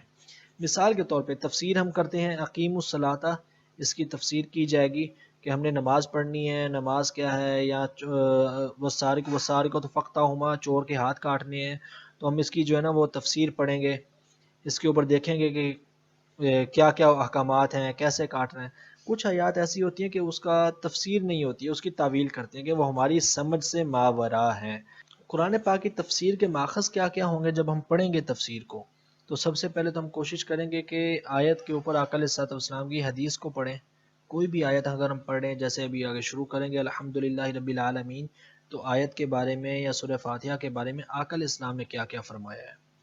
دوسرا ماخذ ہوگا کہ صحابہ کرام نے کیا کیا فرمایا ہے، اور یہی تفسیر کے درجے ہیں. تفسیر میں سب سے بہترین تفسیر وہ ہے جو حضور نے بیان کی. دوسرے نمبر کی بہترین تفسیر وہ ہے جو صحابہ کرام علیہم الرضوان نے بیان کی. پھر تیسرا ماخذ آتا ہے جو لغت میں بیان ہوئی، یعنی کہ اہل لغت نے، جو عرب لوگوں نے اس آیت سے ترجمہ یا مراد کیا چیز لیا. تیسرا ماخذ ہوتا ہے قواعد شریعہ کا، یعنی کہ جو اصول ہیں شریعت کے ان کو سامنے رکھ کر اس آیت سے حکم کیا ہمیں جو ہے نا وہ اخذ ہوتا ہے. تو یہ سب سے پہلے ہم یہ دیکھا کریں گے کہ آیت میں یا سورت میں آقا علیہ الصلوۃ والسلام نے کیا فرمایا. تو یہ ایک چھوٹی سی یا بلکہ کافی طویل ایک تمہید تھی کہ قرآن پاک کی تفسیر پڑھنے میں ہمیں کیا کیا چیزیں سامنے رکھنی ہوتی ہیں۔ تو اب تفسیر شروع کرتے ہیں۔ بسم اللہ الرحمن الرحیم، اعوذ باللہ من الشیطان الرجیم، بسم اللہ الرحمن الرحیم۔ پہلی سورت ہے سورہ فاتحہ، مکی سورت ہے۔ سورہ فاتحہ کے بہت سارے نام آقا علیہ السلام نے ذکر کیے، احادیث میں بھی بہت سارے نام آئے ہیں۔ اس کا نام صرف فاتحہ نہیں، ایک نام اس کا آتا ہے فاتحۃ الکتاب، کہ یہ فاتحۃ الکتاب ہے۔ آقا علیہ السلام نے خود یہ نام ارشاد فرمایا۔ امام ترمذی کی حدیث ہے کہ حضرت عبادہ بن صامت رضی اللہ تعالیٰ عنہ بیان کرتے ہیں، حضور نے فرمایا جس نے فاتحۃ الکتاب کو نہیں پڑھا اس کی نماز کامل نہیں ہوگی۔ یعنی نماز میں جب ہم کھڑے ہوتے ہیں الحمدللہ رب العالمین سورہ فاتحہ پڑھتے ہیں، تو فاتحۃ الکتاب ایک اس کا نام ہو گیا۔ دوسرا نام ہے اس کا ام القرآن۔ ام کہتے ہیں بنیاد کو، اصل کو۔ ماں کو بھی ام کہتے ہیں اس لیے کہ وہ بچے کی اصل ہوتی ہے، بچے کا ایک مقصود ہوتی ہے۔ تو سورہ فاتحہ کو بھی ام القرآن کہا گیا۔ آقا علیہ السلام نے خود ارشاد فرمایا۔ اب پورے قرآن کا جو مقصد ہے، یہ ہم سورہ فاتحہ کی تفسیر پڑھ رہے ہیں، پورے قرآن کا جو مقصد ہے یہ چار چیزیں ہیں۔ پورے قرآن کا مقصد جو اللہ تبارک و تعالیٰ نے نازل کیا یہ چار چیزیں ہیں۔ پہلی چیز ہے الوہیت، یعنی اللہ تبارک و تعالیٰ کی ذات اور صفات، اس کے بارے میں جاننا۔ دوسرے الفاظ میں آپ کہہ لیں کہ اللہ تبارک و تعالیٰ کے بارے میں جاننا کہ اللہ کون ہے۔ پھر چیز آتی ہے معاد، یعنی کہ مر کر دوبارہ اٹھنا، یعنی کہ آخرت کا علم۔ تیسری چیز آتی ہے نبوت، انبیاء کے بارے میں جاننا، کہ اور اس نبوت کے اندر یہ چیز آ جاتی ہے کہ انبیاء نے حکم کیا ارشاد فرمایا، کیا کیا لے کر آئے۔ جب ہم اللہ تعالیٰ کو جانیں گے اور اللہ کے انبیاء کو، نبوت کو جانیں گے، تو حلال کو، حرام کو، اللہ تعالیٰ کے احکامات کو، جس چیزوں سے روکا گیا وہ ساری چیزیں اللہ تعالیٰ کو جاننے میں اور نبوت کو جاننے میں آ جاتی ہیں۔ چوتھی چیز آتی ہے قضاء اور قدر، تقدیر۔ تو قرآن کا یہ چار چیزیں مقصد ہیں۔ سورہ فاتحہ میں اللہ تبارک و تعالیٰ نے فرمایا الحمدللہ رب العالمین الرحمن الرحیم، یہ اللہ تبارک و تعالیٰ کی وحدانیت ہے، الوہیت ہے۔ اللہ تبارک و تعالیٰ نے اپنے بارے میں بیان فرمایا مالک یوم الدین، یہ قیامت کے بعد اٹھنے پر دلالت کرتی ہے کہ وہ مالک ہے یوم الدین کا، قیامت کے دن کا۔ پھر فرمایا ایاک نعبد و ایاک نستعین، یہ آیت جو ہے یہ اللہ تبارک و تعالیٰ کی قضاء اور قدر پر دلالت کرتی ہے۔ پھر اللہ تبارک و تعالیٰ نے اس سے آگے فرمایا اہدنا الصراط المستقیم صراط الذین انعمت علیہم، یہ چیز جو ہے یہ نبوت کی دلیل ہے۔ تو چونکہ قرآن کے چار مقصد تھے اور وہ چاروں کے چاروں مقصد سورہ فاتحہ کے اندر آ گئے، اس لیے سورہ فاتحہ کو ام القرآن بھی کہا جاتا ہے۔ تو دو نام ہو گئے، فاتحۃ الکتاب اور ام القرآن۔ پھر آقا علیہ السلام نے خود بھی ارشاد فرمایا کہ حضرت ابو ہریرہ رضی اللہ تعالیٰ عنہ بیان کرتے ہیں کہ حضور نے فرمایا الحمدللہ ام القرآن ہے اور ام الکتاب ہے اور سبع مثانی ہے، یعنی کہ تین نام حضور نے اپنی ایک ہی حدیث میں بیان فرما دیے کہ یہ ام القرآن ہے، ام الکتاب ہے اور سبع مثانی ہے، یعنی کہ 7 آیات والی ہے۔ سورۃ الحمد، اس کا نام سورۃ الحمد بھی ہے کہ اس میں اللہ تبارک و تعالیٰ کی حمد بیان ہوئی ہے۔ جیسے سورہ بقرہ کو بقرہ اس لیے کہا جاتا ہے کہ اس میں ایک وہ گائے کا ذکر ہے، گائے کو عربی میں بقرہ کہتے ہیں۔ اسی طرح دیگر صورتوں کے نام ہے، تو سورۃ الفاتحہ کو سورۃ الحمد بھی کہتے ہیں کہ اس کے اندر اللہ تبارک و تعالیٰ کی حمد ہے۔ سبع المثانی اس کو اس لیے کہتے ہیں کہ قرآن پاک کی آیت ہے وَلَقَدْ آتَيْنَاكَ سَبْعًا مِّنَ الْمَثَانِي، ہم نے آپ کو 7 آیات دیں جو دہرائی جاتی ہیں، اور ان سے مراد بھی 7 آیات سے مراد وہ الحمدللہ رب العالمین یعنی کہ سورہ فاتحہ ہی ہے۔ پھر اس کا ایک اور نام ام الکتاب، جیسا کہ ابھی اوپر حدیث پاک گزری آقا علیہ السلام نے بیان فرما دیا۔ پھر اس کا ایک نام آتا ہے الوافیہ، الوافیہ، وافی، یعنی کہ کیونکہ اس صورت کو نماز میں آدھا آدھا کر کے ہم نہیں پڑھ سکتے، جیسے کچھ صورتیں ہوتی ہیں وہ ہم آدھی پڑھ لیتے ہیں، مثال کے طور پر سورہ بقرہ کی چند آیات پڑھ لی نماز میں، سورۃ الاعراف کی چند آیات پڑھ لی، یا کوئی بھی بڑی صورت ہے 3-4 آیات پڑھ لی باقی صورت چھوڑ دی، نماز ہو جائے گی۔ لیکن سورہ فاتحہ جو ہے یہ ہمیں مکمل ہی پڑھنی ہوتی ہے، اس کو ہم نماز میں آدھا نہیں پڑھ سکتے۔ ایسا نہیں کہ 2 آیات پڑھ لی تو اس کے بعد آگے سورت پڑھنی شروع کر دی، اس لیے اس کو وافیہ بھی کہا گیا کہ یہ جب بھی پڑھی جائے گی تو یہ ایک طرح سے نا وہ مکمل ہی پڑھی جائے گی۔ دوسری اس کو وافیہ کہنے کی وجہ یہ ہے کہ اس کے اندر تمام مضامین جو ہیں وہ جامع اور وافی ہیں، یعنی کہ مکمل طور پہ بیان کر دیا اللہ تبارک و تعالیٰ نے، یا جیسے بھی ہم نے اوپر پڑھا قرآن پاک کے 4 مقاصد ہیں تو وہ چاروں مقاصد اللہ تعالیٰ نے اس صورت میں بیان کر دیے۔ اب ہے اس کا اگلا نام ہے الکافیہ، اس کو کافیہ بھی کہتے ہیں، یعنی کہ یہ کافی ہے۔ اگر آقا علیہ الصلوۃ والسلام نے فرمایا ام القرآن دوسری صورتوں کا عوض ہے اور دوسری کوئی صورت اس کا عوض نہیں ہے، یعنی کہ جو برکت جو رحمت اللہ تبارک و تعالیٰ نے اس صورت میں رکھی ہے حضور نے اس کو ایک ترجیح دی ہے۔ پھر اس کا ایک نام ہے الشفا۔ اچھا یہ چیز ایک ذہن میں رکھیں، اب آ گئی ہے یہ تفسیر پڑھتے ہوئے ہمیں انشاءاللہ اس طرح کا فائدہ ہوتا رہے گا۔ یہ لفظ شفا ہوتا ہے، شفا نہیں ہوتا۔ ہمارے ہاں بدقسمتی سے جب کوئی بندہ بیمار ہوتا ہے تو ہم اس کو کہہ دیتے ہیں اللہ آپ کو شفا دے، عام طور پہ پنجابی میں کہہ دیتے ہیں۔ شفا جہنم کا نام ہے، قرآن پاک میں فرمایا ہوا شفا حفرت من النار، یہ جہنم کے ایک گڑھے کا نام یا جہنم کے ایک علاقے کا نام ہے شفا۔ شفا جو ہے وہ صحت کو کہتے ہیں، تو اللہ آپ کو شفا دے، اللہ آپ کو شفا سے محفوظ رکھے۔ تو سورہ فاتحہ شفا بھی ہے، ہر طرح کی بیماری کی شفا ہے۔ آقا علیہ الصلوۃ والسلام نے فرمایا، سنن دارمی کی حدیث ہے کہ فاتحۃ الکتاب ہر بیماری کی شفا ہے۔ اس میں جسمانی بیماریاں بھی ہیں، اس میں روحانی بیماریاں بھی ہیں۔ اللہ تبارک و تعالیٰ جو شخص یہ صورت پڑھتا رہے گا اللہ تعالیٰ اس کے دل کو بھی پاک کر دے گا اور جسمانی بیماریوں کو بھی دور کر دے گا۔ تو بیمار کو چاہیے کہ اگر کوئی شخص بیمار ہو تو سورہ فاتحہ کا زیادہ سے زیادہ ورد کرے، کہ حضور نے یہ وظیفہ بیان فرما دیا کہ فاتحۃ الکتاب ہر بیماری کی شفا ہے۔ پھر یہ سورۃ الصلاۃ بھی ہے کہ اس سورت پر صلاۃ کا اطلاق کیا گیا ہے، یعنی کہ صلاۃ کہتے ہیں دعا کو۔ نماز کو بھی جب ہم صلاۃ کہتے ہیں تو اس سے مراد یہی ہوتا ہے کہ دعا اللہ تبارک و تعالیٰ کے قرب کا ذریعہ ہے، تو اس میں دعا بیان کی گئی ہے۔ پھر اس کا نام دوسرا سورۃ الدعا بھی رکھا گیا۔ یہ 10 نام ہو گئے جو احادیث میں یا آیات میں یا علماء نے بیان کیے، ہمارے پاس یہ نام آتے ہیں سورہ فاتحہ کے۔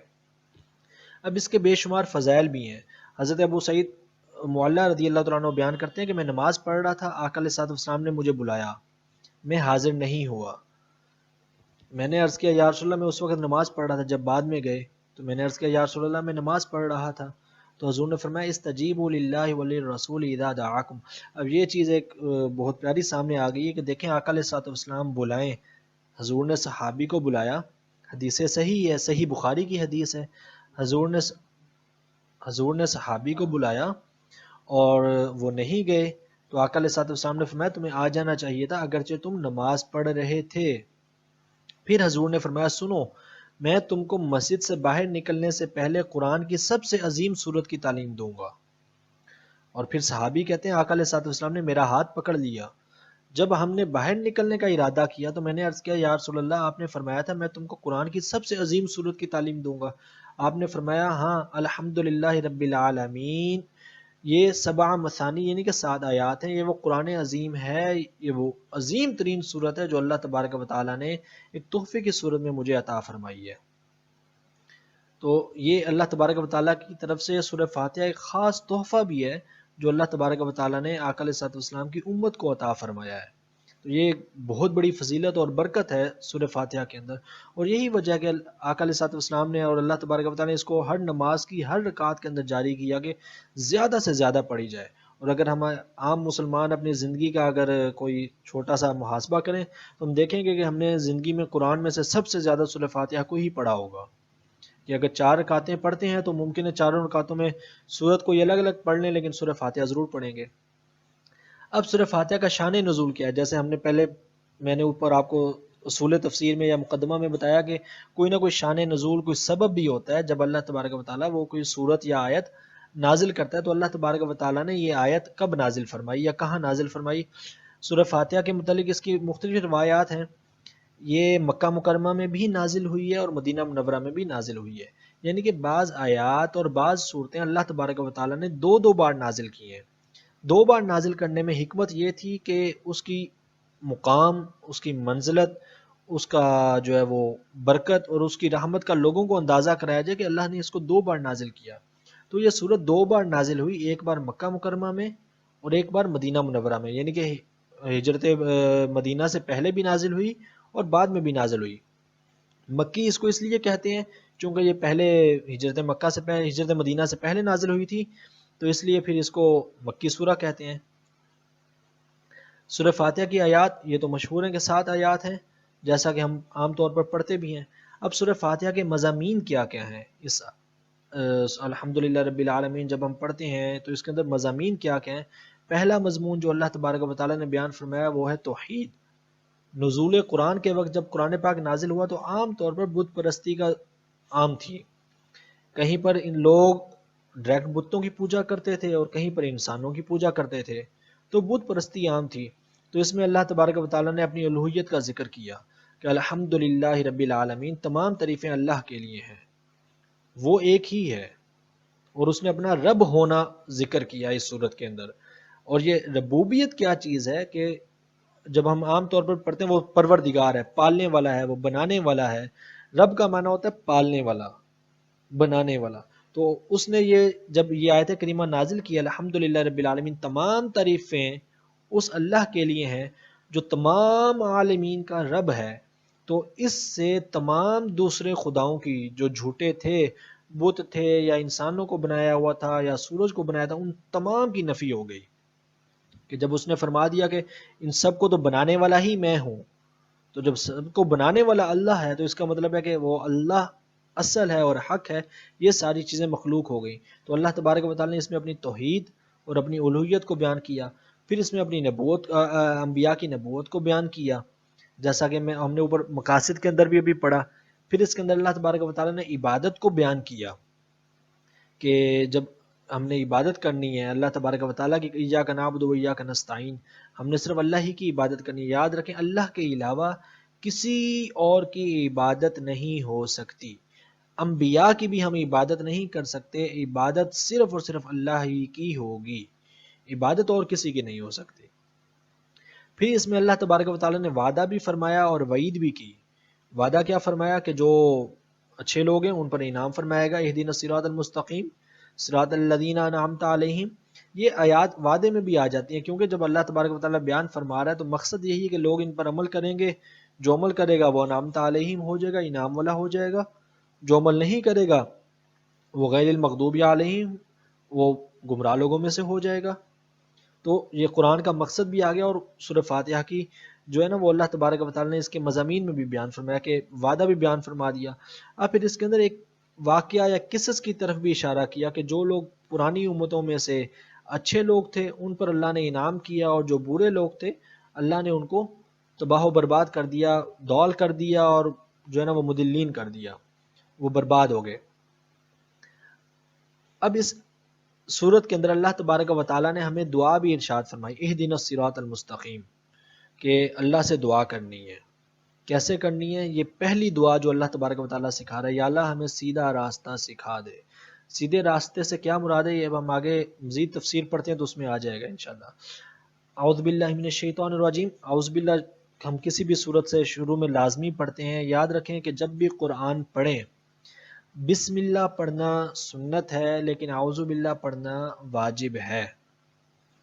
کیوں؟ اس لیے کہ اللہ تبارک و تعالیٰ نے خود فرمایا فَإِذَا قَرَأْتَ الْقُرْآنَ فَاسْتَعِذْ بِاللَّهِ مِنَ الشَّيْطَانِ الرَّجِيمِ، جب بھی قرآن پڑھنے لگیں تو شیطان مردود سے اللہ کی پناہ طلب کریں۔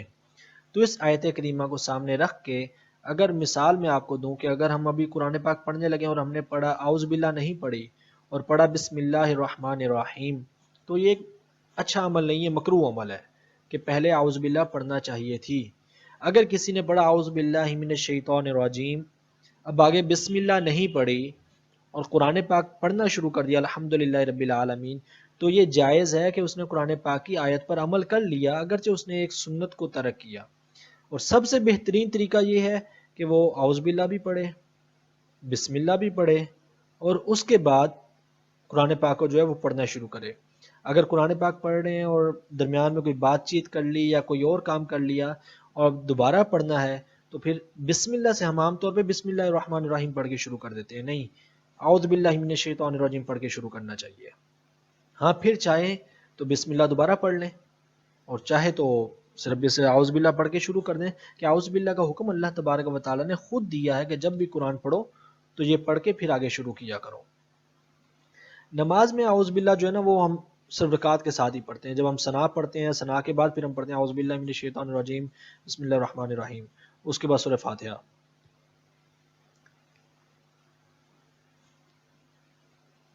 اب بسم اللہ شریف کی تفسیر کی طرف جاتے ہیں۔ اچھا میں آپ کو عرض کر دوں، اگر کسی کا آپ میں سے کسی نے کوئی سوال پوچھنا ہے جو کچھ ہم آج کو ابھی پڑھ رہے ہیں تو یہ گروپ کے اندر بھی میسج کر دیں سوال کا، میں پھر جو ہے نا وہ بسم اللہ کی تفسیر کے بعد اس طرف آ جاتا ہوں سوالات کی طرف۔ باقی پھر سورہ فاتحہ گیا تو آج ٹائم نہیں رہا، وہ پھر اب اگلی کلاس میں ہی شروع کریں گے انشاءاللہ۔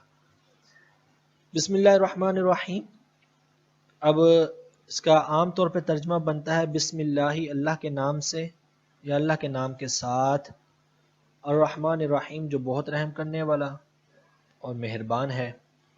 اس میں شروع کا ترجمہ نہیں ہوتا ہے، وہ ہم عام طور پہ محاورہ یا جملہ مکمل کرنے کے لیے بناتے ہیں۔ شروع میں اللہ تبارک و تعالیٰ نے فرمایا بسم اللہ الرحمن الرحیم، بات جو ہے نا وہ استعانت یا مدد طلب کرنے کی ہے کہ اللہ تبارک و تعالیٰ کے نام کی مدد سے، اللہ تبارک و تعالیٰ کے نام کی برکت سے۔ وہ کون ہے؟ وہ رحمان ہے، وہ رحیم ہے، وہ بہت زیادہ کرم کرنے والا ہے۔ تو بسم اللہ کا یہ عمومی ترجمہ ہم اس طریقے سے کرتے ہیں۔ لفظ اللہ اس میں آیا، پہلا تو آ گیا بسم اللہ، با ساتھ اسم اللہ تبارک و تعالیٰ کا نام، اب آگے اللہ، اس میں جلالت آتا ہے۔ لفظ اللہ جو ہے نا یہ اصل میں جو کلمہ ہے وہ الف اور لام اور ہے ہے، اس کے شروع میں الف لام لگایا گیا، جیسے ہم عام طور پہ بولتے ہیں، کوئی نام بولتے ہیں مثال کے طور پہ حسن، اور پھر ہم شروع میں لگا دیتے ہیں الحسن۔ عربی میں یہ عام طور پہ ایک طریقہ کار چلتا ہے۔ تو اللہ تبارک و تعالیٰ کا نام جہاں بھی آتا ہے ساتھ الف لام ضرور لگتا ہے کہ یہ ایک خاصیت اور ایک خاص کرنے کے لیے ہوتا ہے، تو وہ ساتھ لگایا گیا تو یہ لفظ اللہ بن گیا۔ تو اللہ تبارک و تعالیٰ کا یہ ذاتی اسم بھی ہے، باقی تمام صفاتی نام ہیں، اور اللہ یہ عربی کا ہی لفظ ہے، اور اللہ تبارک و تعالیٰ کا ذاتی اسم ہے، باقی تمام صفاتی نام ہیں۔ جیسے آقا علیہ الصلوۃ والسلام کا ذاتی نام محمد ہے، اور باقی تمام نام جو ہیں وہ صفاتی نام ہیں۔ رحمان اور رحیم، اس کا ہم تفسیر کر سکتے ہیں، رحمان اور رحیم سے مراد کیا ہے؟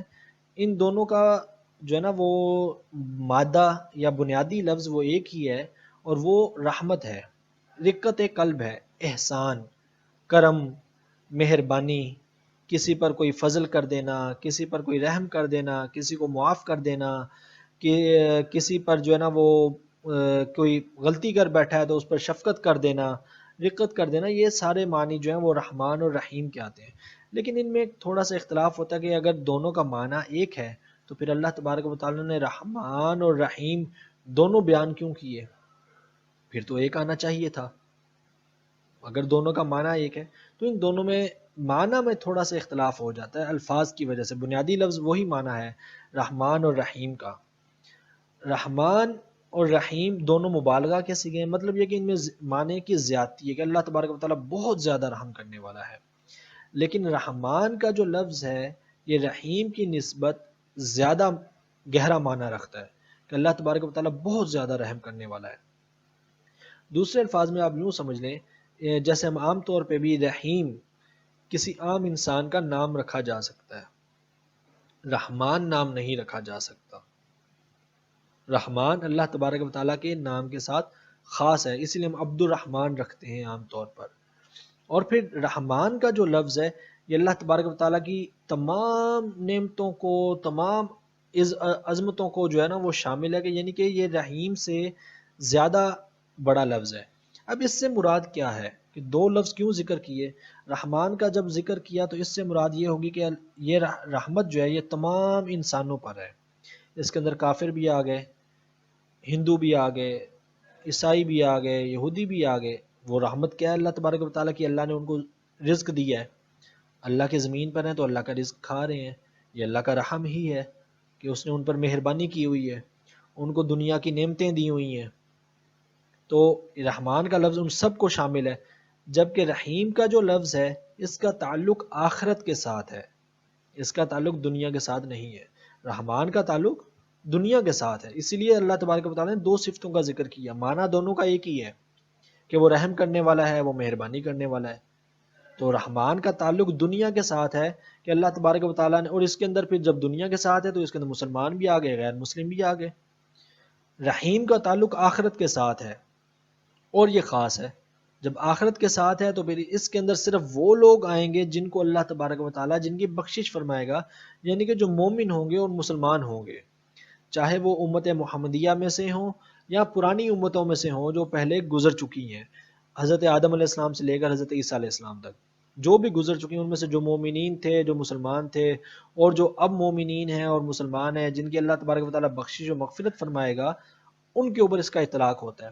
تو اس لیے بسم اللہ الرحمن الرحیم کے اندر اللہ تبارک و تعالیٰ نے اپنی دونوں صفات کا ذکر کیا کہ اللہ تم پر دنیا پر بھی رحمت نازل فرماتا ہے، اور اللہ آخرت میں بھی رحمت نازل کرے گا، وہ تم پر مہربان ہوگا۔ لیکن دنیا کے لیے اللہ تبارک و تعالیٰ نے رحمان کا لفظ بولا تاکہ پتہ چل جائے کہ اس مہربانی کے اندر مسلمان اور غیر مسلم سب کے سب شامل ہیں۔ لیکن رحیم کے اندر اللہ تبارک و تعالیٰ نے وہ ایک جو ہے نا وہ معنی کے اعتبار سے ایک چھوٹا لفظ، رحمان کی نسبت چھوٹا لفظ بولا تاکہ پتہ چل جائے کہ اس وقت وہ مہربانی سب پر نہیں ہوگی، وہ اس وقت وہ جو اللہ تبارک و تعالیٰ مہربانی فرمائے گا یا رحم فرمائے گا وہ خاص لوگوں پر ہی ہوگی، اور وہ پھر کن پر ہوگی وہ تفسیر ہمیں بتاتی ہے کہ وہ صرف وہ لوگ ان لوگوں پر ہوگی جو مسلمان ہوں گے، جنہوں نے اسلام قبول کیا ہوگا، جنہوں نے ایمان قبول کیا ہوگا، جنہوں نے اللہ کے انبیاء کو قبول کیا ہوگا، اللہ تبارک و تعالیٰ کی جو ہے وہ الوہیت کو اور وحدانیت کو قبول کیا ہوگا۔ اب آگے آیت آتی ہے الحمدللہ رب العالمین۔ حمد کے معنی کیا ہیں؟ یہ معنی صرف حمد کا معنی دیکھ کے تو پھر ہم چلتے ہیں، آپ نے جو ہے نا وہ گھبرانا نہیں ہے کہ پتہ نہیں ایک گھنٹے کے اندر ہم نے ایک آیت بھی نہیں پڑھی آگے، چونکہ آج ابھی میں مقدمہ بیان کرنا تھا اور وہ ضروری تھا کہ اس کے بغیر ہم تفسیر نہیں چلا سکتے۔ تو آگے انشاءاللہ بسا اوقات ایسا ہوگا کہ ایک آیت پر ممکن ہے کہ 15-20 منٹ آدھا گھنٹہ بھی لگ جائے، اور ممکن ہے کچھ آیات ایسی بھی ہیں کہ جن کو ہم، جیسے میں نے بتایا کہ کچھ کی تعویل ہوتی ہے اور کچھ کی تفسیر ہوتی ہے، تو جب تعویل آئے گی جن آیات کی اور تفسیر نہیں ہوتی تو وہ پھر جلدی جلدی نکلتی جائیں گی۔ حمد کا معنی کیا ہوتا ہے؟ حمد کا معنی تعریف ہے، یہ شکر سے زیادہ عام ہے، اسی لیے جس کے اندر بہت زیادہ حمد ہو اس کو محمد کہا جاتا ہے۔ آقا علیہ الصلوۃ والسلام کا نام بھی محمد اسی لیے رکھا گیا، اللہ تبارک و تعالیٰ نے نام محمد اس لیے رکھا کہ حضور کی تعریف بہت زیادہ ہے، کہ وہ رب ہو کر آقا علیہ الصلوۃ والسلام کی تعریف کرتا ہے کہ وَرَفَعْنَا لَكَ ذِكْرَكَ فرماتا ہے، اسی لیے اس نے حضور کا نام محمد رکھا۔ حمد کا نام معنی علماء بیان کرتے ہیں کہ اس کا معنی شکر ہے، رضا ہے، جزا ہے، حق ادا کرنا ہے، مطلب جس کی جو بھی تعریف یا جو بھی اچھا کلمہ ہم بیان کر سکتے ہیں، مذمت نہ ہو، نقص نہ ہو، جس بھی کلمے کے اندر کوئی تعریف آ سکتی ہے وہ تعریف حمد کا معنی بن جاتی ہے۔ اسی لیے ہم اس کا ترجمہ یہ کرتے ہیں کہ الحمدللہ رب العالمین، تمام تعریفیں اللہ تبارک و تعالیٰ کے لیے ہیں۔ کوئی بھی تعریف کی جائے گی وہ تعریف حقیقتاً اللہ تبارک و تعالیٰ ہی کی تعریف ہو کہلائے گی، ذاتی تعریف صرف اللہ تبارک و تعالیٰ کی ہے۔ ہاں صفاتی طور پہ ہم یا عطائی طور پہ ہم تعریف جو ہے نا وہ پھر دوسروں کی بھی کر دیتے ہیں عام طور پر۔ اب حمد کے معنی کے اندر کسی کی خوبی کو بطور تعظیم بیان کرنا، زبان سے اللہ تبارک و تعالیٰ کی تعریف کرنا، اعمال سے اللہ تبارک و تعالیٰ کی تعریف کرنا، وہ حمد فعلی بن جاتی ہے کہ انسان کوئی کام کر رہا ہو، مثال کے طور پہ نماز پڑھی تو اس کا مطلب یہ کہ یہ بھی اللہ تبارک و تعالیٰ کی حمد بیان کر دی، روزہ رکھا یہ بھی اللہ تبارک و تعالیٰ کی حمد بیان کر دی۔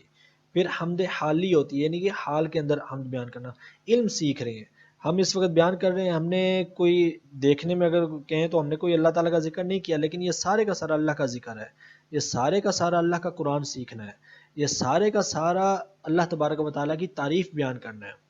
پھر حمد عرفی ہوتی ہے کہ کوئی بھی ایسا کام کر دینا جس پہ عام طور پہ جو ہے نا وہ تعریف بیان کی جائے، جیسے کوئی شخص دیکھ کر کہہ دے، آسمان کو دیکھے اور ستاروں کو دیکھے، یار کتنے پیارے آسمان، کتنا پیارا لگتا ہے، تو یہ دیکھنے میں یا بنیاد کیا ہے، وہ اللہ تبارک و تعالیٰ کی تعریف کر رہا ہے۔ صرف یہ کہ وہ نیت کو تھوڑا سا جو ہے نا وہ اگر اللہ تبارک و تعالیٰ کی نیت کی طرف بدل دے، مراد یہ ہو کہ اللہ تبارک و تعالیٰ نے کتنا پیارا بنایا ہے۔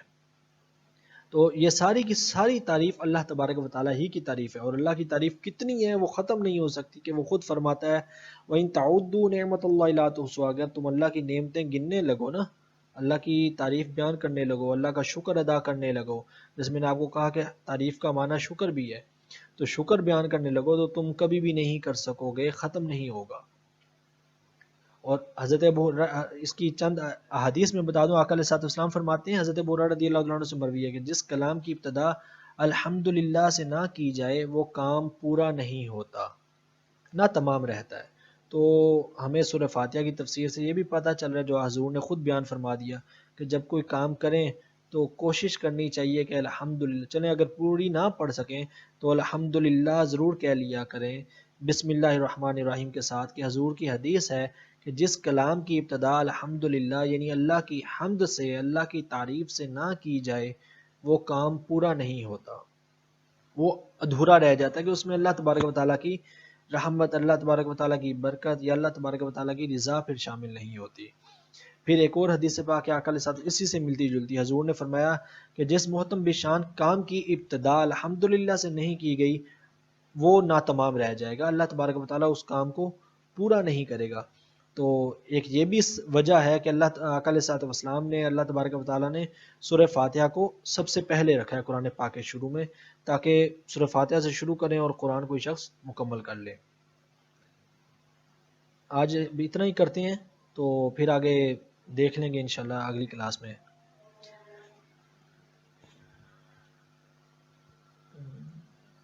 یہ ابھی کسی نے سوال بھیجا، عورتیں بھی قبرستان جا سکتی ہیں؟ جیسا کہ آپ نے کہا کہ عورتیں قبرستان جا سکتی ہیں، اس میں حرج نہیں ہے۔ آپ کو بنیادی طور پر دنیا کا کوئی بھی مسلک، کسی بھی مسلک کا کوئی بھی عالم یہ نہیں کہے گا کہ مطلقاً جانا حرام ہے عورتوں کا قبرستان میں۔ دلیل میں آپ کو دے دیتا ہوں، آقا علیہ الصلوۃ والسلام کا وصال ظاہری ہوا، حضور کا مزار اقدس آقا علیہ الصلوۃ والسلام کی قبر انور حجرہ عائشہ صدیقہ پر میں تھی، حضرت عائشہ صدیقہ وہیں پر رہیں قبر انور کے ساتھ۔ حضرت ابوبکر صدیق رضی اللہ عنہ کا وصال ہو گیا، حضرت عائشہ صدیقہ پھر اسی قبروں کے ساتھ رہیں۔ حضرت عمر رضی اللہ عنہ کا وصال ہوا، آپ وہاں پر دفن ہوئے حجرہ عائشہ صدیقہ میں، حضرت عائشہ صدیقہ رضی اللہ عنہ پھر بھی وہیں پر رہیں، آپ نے وہ جگہ چھوڑی نہیں۔ تو اگر عورتوں کا قبروں کے پاس جانا یا قبروں کے ساتھ رہنا منع ہوتا تو حضرت عائشہ صدیقہ اس کو چھوڑ دیتی۔ ہاں فرق ضرور ہے، حضرت عائشہ صدیقہ فرماتی ہیں پہلے میرے شوہر تھے یعنی آقا علیہ الصلوۃ والسلام تھے، اور پھر میرے والد آ گئے، حضرت ابوبکر صدیق آ گئے، تو چونکہ والد اور شوہر سے پردہ کم ہوتا ہے تو مطلب اتنا وہ احتیاط نہیں تھی، لیکن فرماتی ہیں جب حضرت عمر رضی اللہ تعالیٰ عنہ یہاں پر آ گئے تو میں نے پردہ حائل کر لیا، پردہ کر لیتی تھی قبور سے۔ اور پھر جب ہم مدینہ منورہ میں جاتے ہیں، مکہ مکرمہ میں جاتے ہیں، تو جنت البقیع میں جاتے ہیں، آج بھی عرب کے اندر عورتیں جنت البقیع میں، وہ مدینہ منورہ جنت المعلیٰ میں حاضری دیتی ہیں۔ آپ نے دیکھا ہوگا لوگ جاتے ہیں تو کوئی بھی منع نہیں کرتا کہ بھی عورتیں کیوں جا رہی ہیں۔ ہاں منع اس لیے کیا جاتا ہے یا روکا اس لیے جاتا ہے کہ اگر عورتیں وہاں پر جا کر واویلا کریں یا بے پردہ ہو کر جائیں یا بلا عذر شرعی جائیں، کہ مطلب مقصد ہی کوئی نہیں ہے اور وہاں پر جا کے آپس کی باتیں یا کوئی اور کام نہیں کرنا ہے، تو پھر منع کیا جاتا ہے، اور پھر اس وجہ سے مردوں کو بھی منع کیا جائے گا۔ قبروں پر جانے کا جو بنیادی مقصد ہے وہ میں نے حدیث پاک پڑھی تھی، حضور نے فرمایا کہ پہلے میں نے تمہیں منع کیا تھا لیکن اب تم قبروں پر جایا کرو۔ کیوں جایا کرو؟ اس لیے کہ تاکہ تمہیں عبرت حاصل ہو۔ خاص عورت کا بلا وجہ قبرستان جانا یہ مناسب نہیں، کہ اگر اس نے کوئی فاتحہ وغیرہ پڑھنی ہے، کوئی دعا کرنی ہے، وہ گھر بیٹھ کے کر لے۔ ہاں اگر کوئی محرم ساتھ ہے تو پھر وہ جا بھی سکتی ہے، بشرطے کہ شریعت کا تقاضا پورا کرے، اور پھر وہاں پر بھی کچھ ایسے وقت میں جائیں جب ساتھ محرم ہو اور وہاں پر بھی کسی غیر مردوں سے آنا جانا نہ ہو۔ ایک وجہ یہ بھی ہے کہ عورتوں کو قبرستان جانے سے منع کیا جاتا ہے کہ وہاں پر جائیں گے ممکن ہے کوئی جنازہ آیا ہوا ہو، لوگ کسی کی دفن کر رہے ہوں، کوئی مطلب میت وغیرہ آئی ہوئی ہو تو بد نگاہی ہوگی، بہت سارے مرد ہوں گے پھر وہاں پر، تو اس لیے بھی منع کیا جاتا ہے۔ بنیادی طور پر کوئی وجہ بھی نہیں ہے۔ میں نے آپ کو حضرت عائشہ صدیقہ رضی اللہ تعالیٰ عنہا کا زندگی کا عمل بتا دیا کہ وہ ساری زندگی رہی قبروں کے ساتھ ہیں۔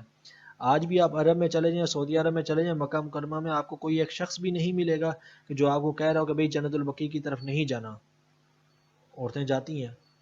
منع نہیں کیا جاتا، منع کرنے کی وجوہات کچھ اور ہیں۔ چلیے دوسرا سوال تھا جو 7 قراتیں آپ نے بیان کی ہیں وہ قرات کے 7 قراتیں، وہ ہم آگے ایسا ایسا انشاءاللہ ساتھ ساتھ کچھ نہ کچھ جو ہے نا وہ ٹچ کرتے رہیں گے۔ قرآن پاک کی 7 قراتیں بیان کی ہیں آقا علیہ السلام نے، اس کی میں مثال آپ کو دے دوں۔